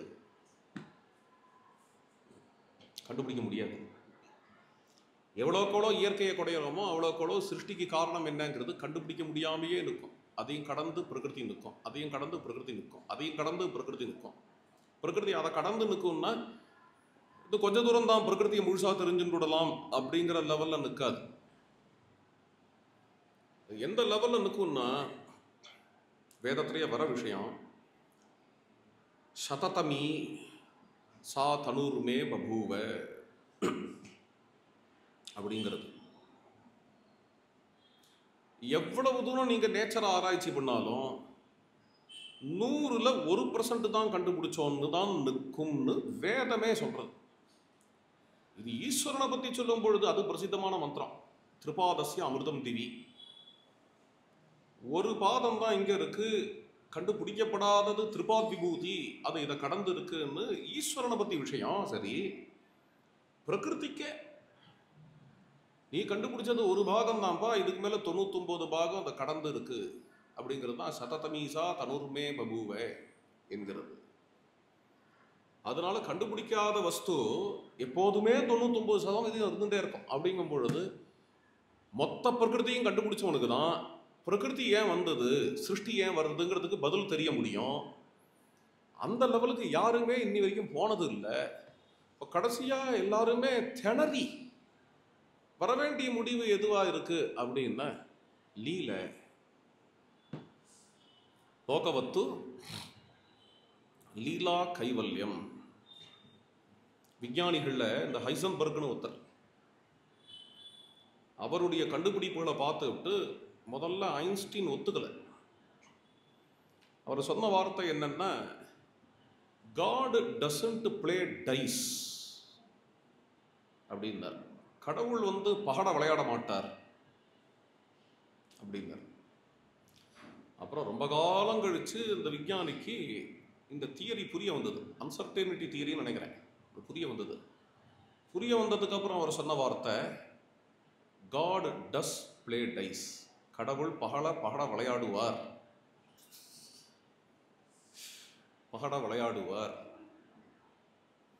அடியனோட ஒரு விஞ்ஞானி அயோத்திக்கு வந்திருந்தார் ஒரு முறை. நம்ம ஆசிரமத்தில் மாடியில் டோலோத்சவத்துக்காக ஒரு மண்டபம் இருக்கும், அங்கே தான் டோலோத்சவம் நடக்கிற வழக்கம். அதில் சீதை ராமரும் பகட விளையாடுற மாதிரி ஒரு சித்திரம் இருக்கும். அதில் அந்த இடத்துக்கு கொண்டு போய் காட்டினேன், இது டோலோத்சவ மண்டபம் அப்படி ஒரு காட்டினேன். அவர் சீதை ராமர் பகட விளையாடுறா இல்லையா, அதை பார்த்துட்டு God does play dice அப்படின்றார். சுற்றி வந்தவனுக்கு புரியல அவர் என்ன சொல்றார். ஐன்ஸ்டீனோட வார்த்தை அது. கடவுள் லீலா புருஷன்ங்கிறது, கடவுளோட லீலை தான் சோமன்.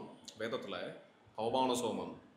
விருதா கிரீடந்த இந்தவகா அப்படிங்கிறது அனாயாசமான விளையாட்டு விளையாடக்கூடிய இந்த ரசங்கள் அப்படிங்கிறத காட்டக்கூடிய மந்திரம். இதோட போறோம், நிறைய பெரிய விஷயங்கள்லாம் இருக்கு. இந்த ஒரு 5 நிமிஷம் எடுத்துக்கிறேன். வேற ஒரு விஷயம் சொல்லணும்.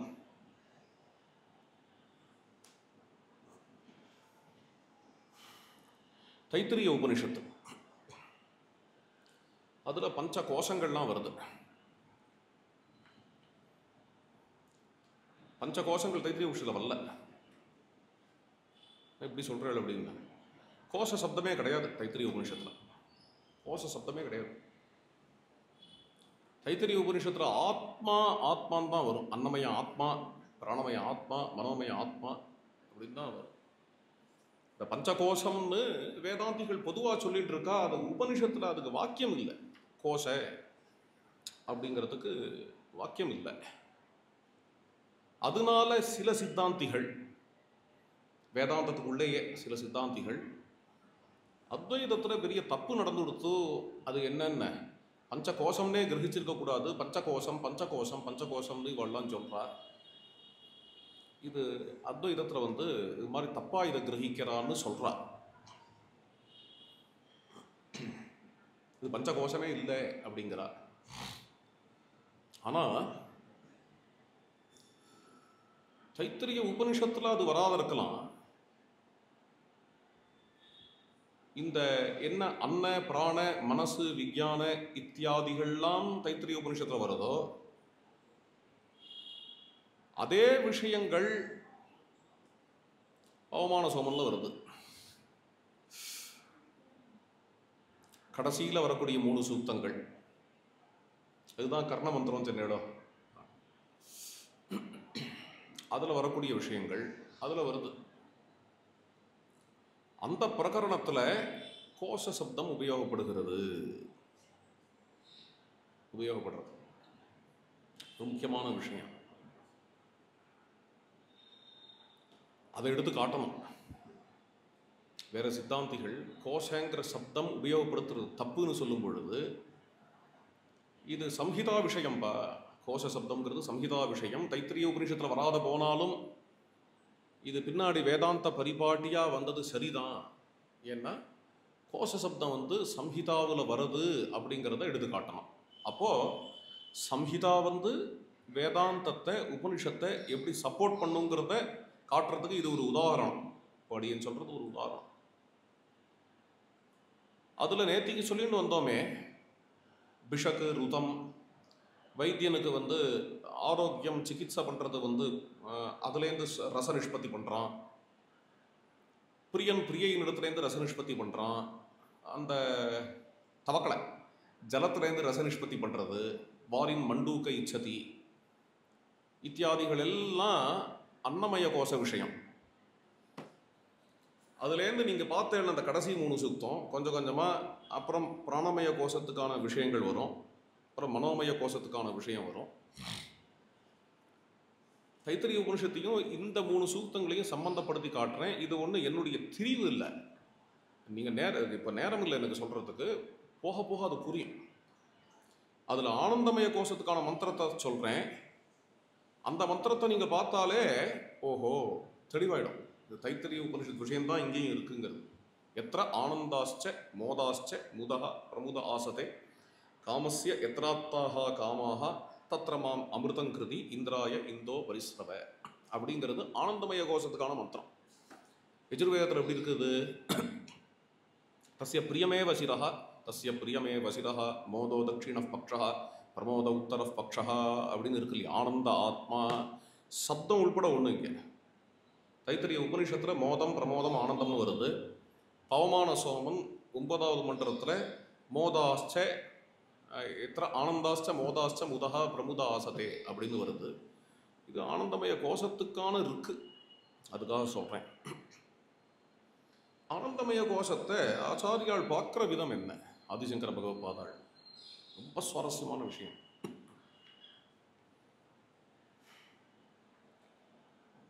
இப்போ இது விஞ்ஞானமய எதிர்ச்சியாக வந்தது. விஞ்ஞானமய கோஷம் ரிதவாக்கேன சத்தியேன ஸ்ரத்தையா தபசா சுத இந்திராயேந்தோ பரிசுத்தவ. விஞ்ஞானமய கோஷம் அங்கே எப்படி இருக்கு? தஸ்ய யஜுரேவ சிரஹா இல்லை. தைத்திரிய உபனிஷத்தில் தஸ்ய ஸ்ரத்தைவ சிரஹா அப்படித்தானே வரும். ரிதம் தட்சிண பக்ஷா சத்தியம் உத்தர பக்ஷா யோக ஆத்மா மகப்புச்சம் பிரதிஷ்டா. இங்கே வந்து வருங்க அதே வாக்கியங்கள். ரிதவாக்கேன சத்தியேன ஸ்ரத்தையா தபசா எப்படி வருது பார்த்தேடா? இது விஞ்ஞானமய கோஷத்துக்கான இருக்கு பவமான சோமன்ல. இது முடிஞ்சுதான் அப்புறம் எத்தனை ஆனந்தாஸ்ட மோதாஸ்டங்கிறது ஆனந்தமய கோஷத்துக்கான இருக்கு. ஆக இங்க 9வது மண்டலத்தில் வர இந்த விஷயமே தான் தைத்திரிய உபனிஷத்துலையும் வருது.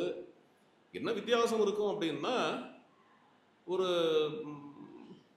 9வது மண்டலத்தில் வரதை விட இன்னும் தைத்திரிய உபனிஷத்துல இன்னும் காரண காரிய விசாரத்தோட வரும். அங்க ஸ்பூர்த்தியா வரும். 9வது மண்டலத்துல ஒரு பிரதிபையா வரும், ஸ்பூர்த்தியா வரும். உபனிஷத்துல இன்னும் காரண காரிய விசாரம் ஜாஸ்தி இருக்கும். அதை விட காரண காரிய விசாரம் பாஷ்யங்கள்ல இன்னும் ஜாஸ்தி இருக்கும். அதுதான் அதோட முறை. யாரோ அடியன்ட்ட கேட்டா, வேதாந்தத்தில் இருக்கிறது எல்லாத்தையும் சங்கீதையிலேயே காட்டியாச்சுன்னா அப்புறம் வேதாந்தத்துக்கு என்ன பிரயோஜனம்னு கேட்டா. நீங்க ஆத்தியாத்மிக பாஷ்யம் நிறுத்தியா சொல்றீங்களே, உபனிஷத்துல உள்ள விஷயம் எல்லாமே சமீதையில இருக்குன்னுட்டா அப்புறம் உபனிஷத்துக்கு என்ன பிரயோஜனம் அப்படிங்க. அது வேதாந்தம் அடிபட்டு போயிடுமோ அப்படிங்கிற எண்ணத்துல கேட்கறா. அப்படி ஆகாது. இதுக்கு பதில் என்னன்னா, சம்மிதேல இது ஸ்பூர்த்தி மாத்திரமா இருக்கு, பிரதிபா விஷயமா மாத்திரமா இருக்கு. வேதாந்தத்துல தான் விசாரமா இருக்கு இல்லையா? விசாரமா நாம் ஆத்ம தரிசனத்தை புரிஞ்சுக்கணும்னா வேதாந்தத்துக்கு வந்துதான் ஆகணும். ஆத்ம தரிசனத்துக்கான விசாரம் அப்படிங்கிறது வேதாந்தத்தினுடைய அபூர்வதா. அதனால காரணத்தை கொண்டு வேதாந்தம் அடிபடாது. இதனால கர்மாவும் அடிபடாது. அது பிரதான கேள்வி, பிரதான பூர்வபட்சம். நீங்க எல்லாத்தையும் ஆத்தியாத்மிகமா அர்த்தம் பண்ணிட்டு கர்மாவில் ஜனங்களுக்கு எல்லாம் ஸ்ரத்த போயிடுமோ? அப்படி ஏற்கனவே ரொம்ப ஸ்ரத்தையா இருக்காக்கும். கர்மாவும் அடிபடாது அப்படிங்கிறது பிரசங்காத்தா சொல்றேன். இந்த ஆத்தியாத்ம பாஷ்யத்தினுடைய ஸ்ரீமுகங்கள்ல ஸ்ரீ அண்ணா கொடுத்த ஸ்ரீமுகம் இருக்கு. அதுல ஸ்ரீ அண்ணா இதை சொல்றார். என்னன்னா, ஆத்தியாத்மிக அர்த்தம் தெரிஞ்சுட்டு கர்மா பண்ண இன்னுமே ஸ்ரத்த ஜாஸ்தி ஆகும். அதனால கர்மாவும் அடிபடாது, பூர்வ மீமாம்சையும் அடிபடாது, உத்தர மீமாம்சையும் அடிபடாது. அதனால அப்படிங்கிற விஷயம். இன்னும் அது மட்டும் இல்லை, வேதாந்தத்துக்கு உபகாரமாக கூட இருக்கும். அதுக்கு தான் உதாரணம் காட்டினேன். கோஷ சப்தம் இங்கே வருது அப்படிங்கிற உதாரணம் காட்டினேன். விஞ்ஞானமய கோஷம், இதை பற்றி ஆச்சாரியாலோட ஒரு அண்டர்ஸ்டாண்டிங், ஒரு அவகதி. மனோமய கோஷத்தை பற்றி சொல்லும் பொழுது ருக்கு யஜுசு சாமம் அப்படிங்கிறத அங்கங்களாக கொடுத்து, ஆதேசத்தை ஆத்மா, விதிவாக்கியத்தை ஆத்மாவாக கொடுத்து மனோமய கோஷம் சித்தரிக்கப்பட்டிருக்கு. அதை பற்றி என்ன சொல்றாருன்னா, மனோமய கோஷம்னு வெறும் மனசுன்னு சொல்லலை ஆதிசங்கர பகவத்பாதாள். அதை தாண்டி இது வேதாத்தியனத்துக்கான ஸ்தானம்ங்கிறார். மனோமய கோஷம்ங்கிறது வேதாத்தியனத்துக்கான ஸ்தானம் அப்படின்னு ஆச்சாரியால் விளக்கிறார். அப்புறம் விஞ்ஞானமய கோஷத்துக்கு போறா. அங்க விஞ்ஞானமய கோஷத்தோட அங்கங்கள் என்னென்ன? ஸ்ரத்தா, ரிதம், சத்தியம், யோகம், அப்புறம் பிரம்மம். பிரம்மமா? மகத்து, மகத்தத்துவம்னு வச்சுக்கோங்களேன். மகத்து. இதெல்லாம் விஞ்ஞானமய கோஷத்தினுடைய அங்கங்களா சொல்லி, அந்த விஞ்ஞானமய கோஷத்தினுடைய ஆத்மா எது, விஞ்ஞானமய கோஷத்தினுடைய கோர் எது, அந்த இடத்துக்கு போகும் பொழுது பகவத்பாதாள் என்ன சொல்றா அப்படின்னா யோகம்னு சொல்றா. பகவத்பாதாள் இல்லை, உபனிஷத்தை எப்படிதான் சொல்றது. யோகா ஆத்மா மகப்புச்சம் பிரதிஷ்டா. நல்லா இருக்கு. ஆச்சாரியால் இதை என்ன சொல்றான்னா, ரொம்ப ஆச்சரியமான விஷயம் அது. தைத்திரிய உபனிஷத்துல பாஷ்யத்துல என்ன சொல்றான்னா, மனோமய கோஷத்தை வேதம்னும் விஞ்ஞானமய கோஷத்தை வேதார்த்தம்னு சொல்றா. வேத அர்த்த அவகாகனம் தான் விஞ்ஞானமய கோஷம். அப்படிங்கும் பொழுது ஆச்சாரியாலே ஆத்தியாத்மிக அர்த்தத்தை தான் வேதத்துக்கு ஆமோதிக்கிறா அப்படிங்கிறது நிர்ணயமாற இடம். அதை ஆமோதிக்கிறா அப்படிங்கிறது. வேதம்ங்கிறது மனோமய கோஷம். எதை வச்சுட்டு வேதார்த்தம் பண்ணணும்னா சத்தியம், ரிதம், யோகம். ரிதம் தட்சிணபட்சா, சத்தியம் உத்தரபட்சா, யோக ஆத்மா, அப்புறம் புச்சமா இருக்கிற மகசு, அப்புறம் சிரசா இருக்கக்கூடிய ஸ்ரத்த. இது வேதார்த்தம் அப்படின்னு ஆச்சாரியாளுடைய பாஷ்யம். ஆனந்தமய கோஷத்தை சொல்லும் பொழுது என்னென்ன, இந்த வேதார்த்தத்தினுடைய பலமா இருக்கக்கூடிய ரசம்னு சொல்றார். எப்படி கொண்டு போறா பாருங்க. வேதார்த்தத்தினுடைய பலம், வேதார்த்தத்தை அவகாகனம் பண்ணும் பொழுது வரக்கூடிய ஆனந்தம், ரசம். அப்புறம் வைதிக கர்மானுஷ்டானங்களால் ஏற்படக்கூடிய சித்தசுத்தி, அதனுடைய பலம் என்கிறது ஆனந்தமய கோஷம் அப்படின்னு அங்க கொண்டு வந்து நிறுத்துற. அந்த ஆனந்தமய கோஷத்தினுடைய ஸ்தானத்தை தான் ரசம் அப்படின்னு ரசோவைசகா ரசகுஹ்யேவாயம் லத்வானந்தி பவதி அப்படின்னு உபனிஷத்து அந்த ரசத்தை கொண்டு போகிறது. ஆக அன்னமய கோஷம் பிராணமய கோஷம் ஒவ்வொன்றா தாண்டி போகிறதுக்கு காரணமே கடைசியாக அந்த ரசங்கிற ஸ்தானத்தை பிடிக்கிறதுக்காக தான். இது காரிய காரண விசாரத்தோட கூட உபனிஷத்தில் இருக்கும், பாஷ்யத்தில் இருக்கும். அது சம்ஹிதையில் அது மந்திரமா ஸ்பூர்த்தியா பிரதிபையா இங்கே பவமான சோமன் அப்படின்னு அனுபவிக்கிறோம். இதை தவிர தைத்திரிய உபனிஷத்துக்கும் பவமானத்துக்கும் ஒன்றும் பெரிய வித்தியாசம் இருக்கிறதா அடி எனக்கு தெரியல. வித்தியாசம் இருக்கிறதா தெரியல. இந்த பவமான சோமன் அப்படிங்கிற ரசம் இதுதான் நம்மளுடைய லோகத்தில் இருக்கக்கூடிய சாத்விகமான அனுபவங்களில் நம்ம அனுபவிக்கக்கூடிய ரசமும் இதுதான், பிரம்மானுபவத்தில் உள்ள ரசமும் இதுதான் அப்படிங்கிற மாதிரியா இந்த பவமான சோமன் என்கிறது அமைஞ்சிருக்கு. அதனால தான் இதுக்கு அமிர்தம் அப்படின்னே பெயர். இந்த சோமனுக்கு அமிர்தம்னே பெயர். இந்த தத்துவத்தில் இன்னும் பல விஷயங்களை நம்ம பார்க்க முடியும். பல மந்திரங்கள் இருக்குது இங்கே. இருந்தாலும் நமக்கு கிடைச்ச நேரத்தில் இதோட இப்போ நிறுத்திப்போம். ரொம்ப பெரிய விஷயம் இது பவமான சோமங்கிறது. இன்னைக்கு இதோட பூர்த்தி பண்ணிப்போம். ரொம்ப ஸ்ரத்தையாக பாஸ்கர கணபாடிகள் விசேஷமாக இந்த வேத பாராயணத்தை ஏகாக்கியாக புஸ்தகம் இல்லாமல் ரொம்ப விசேஷமாக இதை பாராயணம் பண்ணுறார் அப்படிங்கிறது பெரிய சாதனை. இது மாதிரி பாராயணமானது தமிழகத்தில் 3வது முறை நடக்கிறதா? ரெண்டாவது முறை. முதல் முறையிலையும் கலந்துக்கிற பாக்கியம் அடியனுக்கு கிடச்சிது. அது மயிலாப்பூரில் நடந்தது, ஆரியபுரத்தில் நடந்தது. இப்போ இங்கே ஆதம்பாக்கத்தில் இந்த பாராயணம் நடக்கிறது. இது மேலே மேலே அபிவிருத்தி ஆகணும். இதில் யார் இவ்வளவு பெரிய வித்வானாக இந்த வேதத்தை உள்ள கிரகிச்சுண்டு பரிபூர்ணமாக இந்த கணபாராயணத்தை நடத்துகிறாளோ அவளை உற்சாகப்படுத்துறதுக்காக நிறைய ஆஸ்திகால்லாம் இதில் கலந்துண்டு கணபாராயணம் அர்த்தம் புரியறதோ புரியலையோ நம்ம எல்லாரும் சிரவணம் பண்ணணும். கணபாராயணத்தோட சக்தி அது அடியன் பார்த்துருக்கேன். அயோத்தியா மண்டபத்தில் 80 கணபாடிகள் பாராயணம் பண்ணும்பொழுது பார்த்தேன். அந்த ஹாலில் எல்லாரும் உட்காண்டிருப்பார். தினம் 80 நாள் தினம் எல்லாரும் உட்காந்துருவாங்க. அது என்னது, அது கல்யாணியா காம்போஜியா கச்சேரி நடக்கிறதா? இவா உட்காண்டிருக்காளே, இவளுக்கு என்ன புரியறது, எதுக்கு உட்காண்டிருக்கா? சிரத்தையா எழுந்துக்க மாட்டா, அப்படியே உட்காந்து பார்த்துட்டே இருக்கா.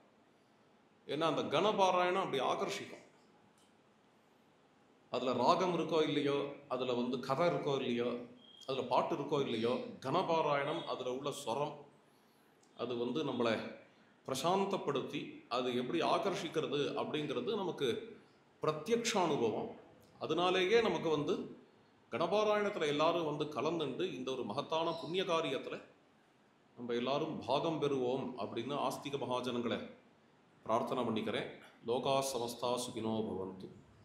ஜானகி காந்த ஸ்மரணம்.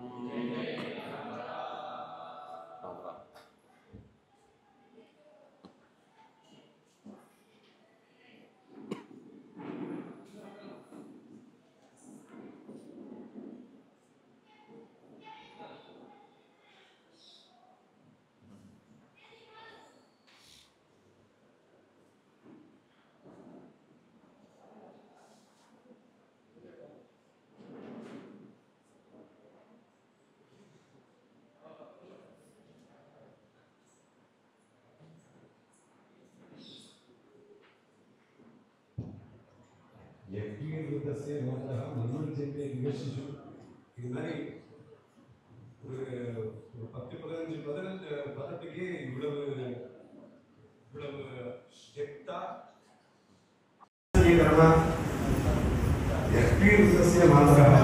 அந்த ஒரு 3 பதத்துக்கு இவ்வளவு ஒரு பெரிய அர்த்தம். ரொம்ப ஒரு இந்த இத்தனை ஒரு 10 பதங்களுக்கு அர்த்தம் தெரிஞ்சுட்டதே இவ்வளவு ஆனந்தம் இருக்குன்னா இந்த 1,00,000 பதங்களுக்கு தெரிஞ்சுட்டா இவ்வளவு இருக்கும். அதை யோசிச்சே பார்க்க முடியல. எங்களுக்கு பாக்கியம் இந்த ஒரு வைபவத்தில் ஸ்ரீ அண்ணா அனுகிரகம் பண்ணது எங்களோட பாக்கியமாக இருக்கிறோம். ஓம் ஸ்வஸ்தி.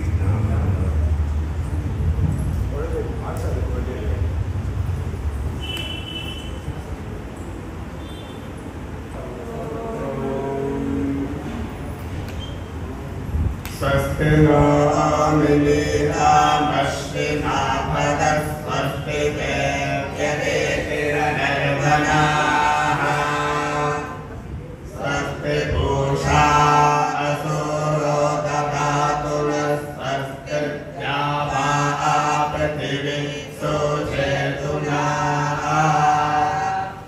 स्वस्तये वायुमुपप्लवामहे सोमं स्वस्ति भुवनस्य यस्पतिः बृहस्पतिं सर्वजनं स्वस्तये स्वस्तयामादित्यासो भवन्तु नः विश्वे देवानो अद्या स्वस्तये वैश्वानरो वसुरग्निः स्वस्तये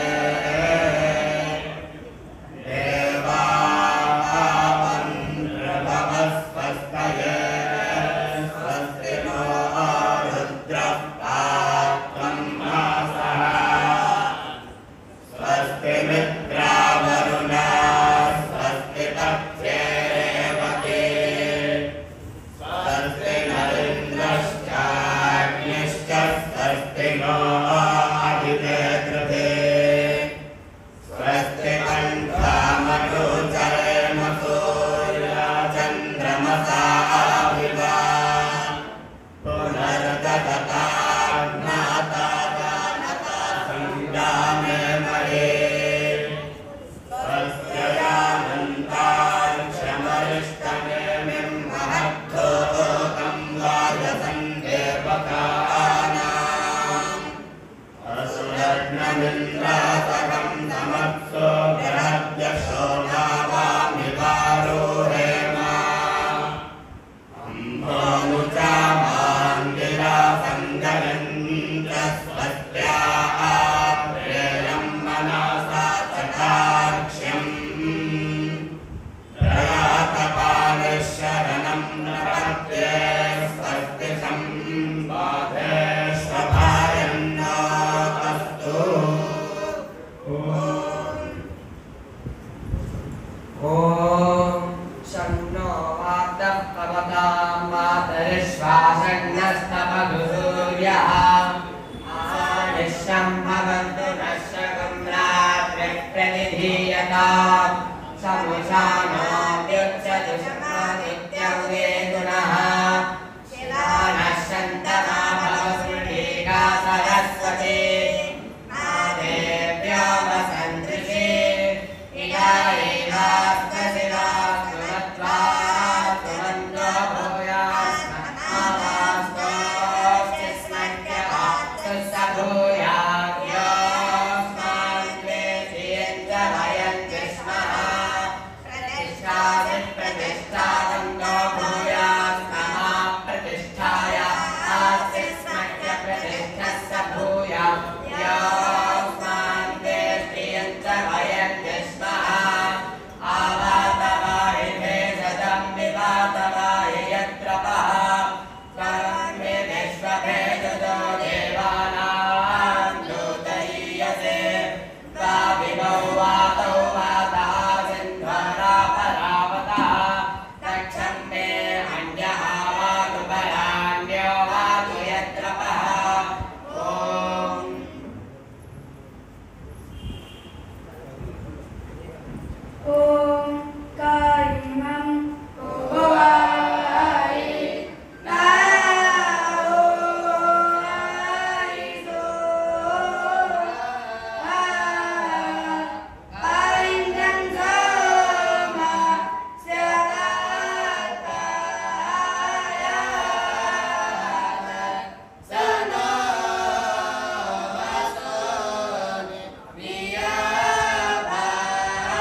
ಸರ್ಕಾರಿ ಕೈಗೊಂಡಿದೆ ಸಲ ಎಲ್ಲ ವೈದ್ಯನಾಥ ನಮ್ಮ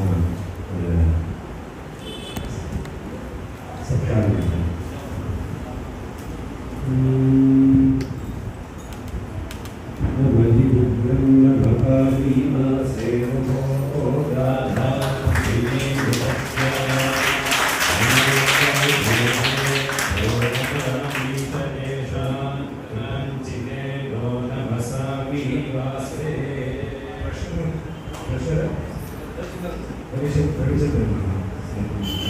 SJVS ಟ್ರಸ್ಟ್ ನಿರ್ವಾಹಿ ರಾಮಕುಮಾರ್ ಶಾಸ್ತ್ರಿ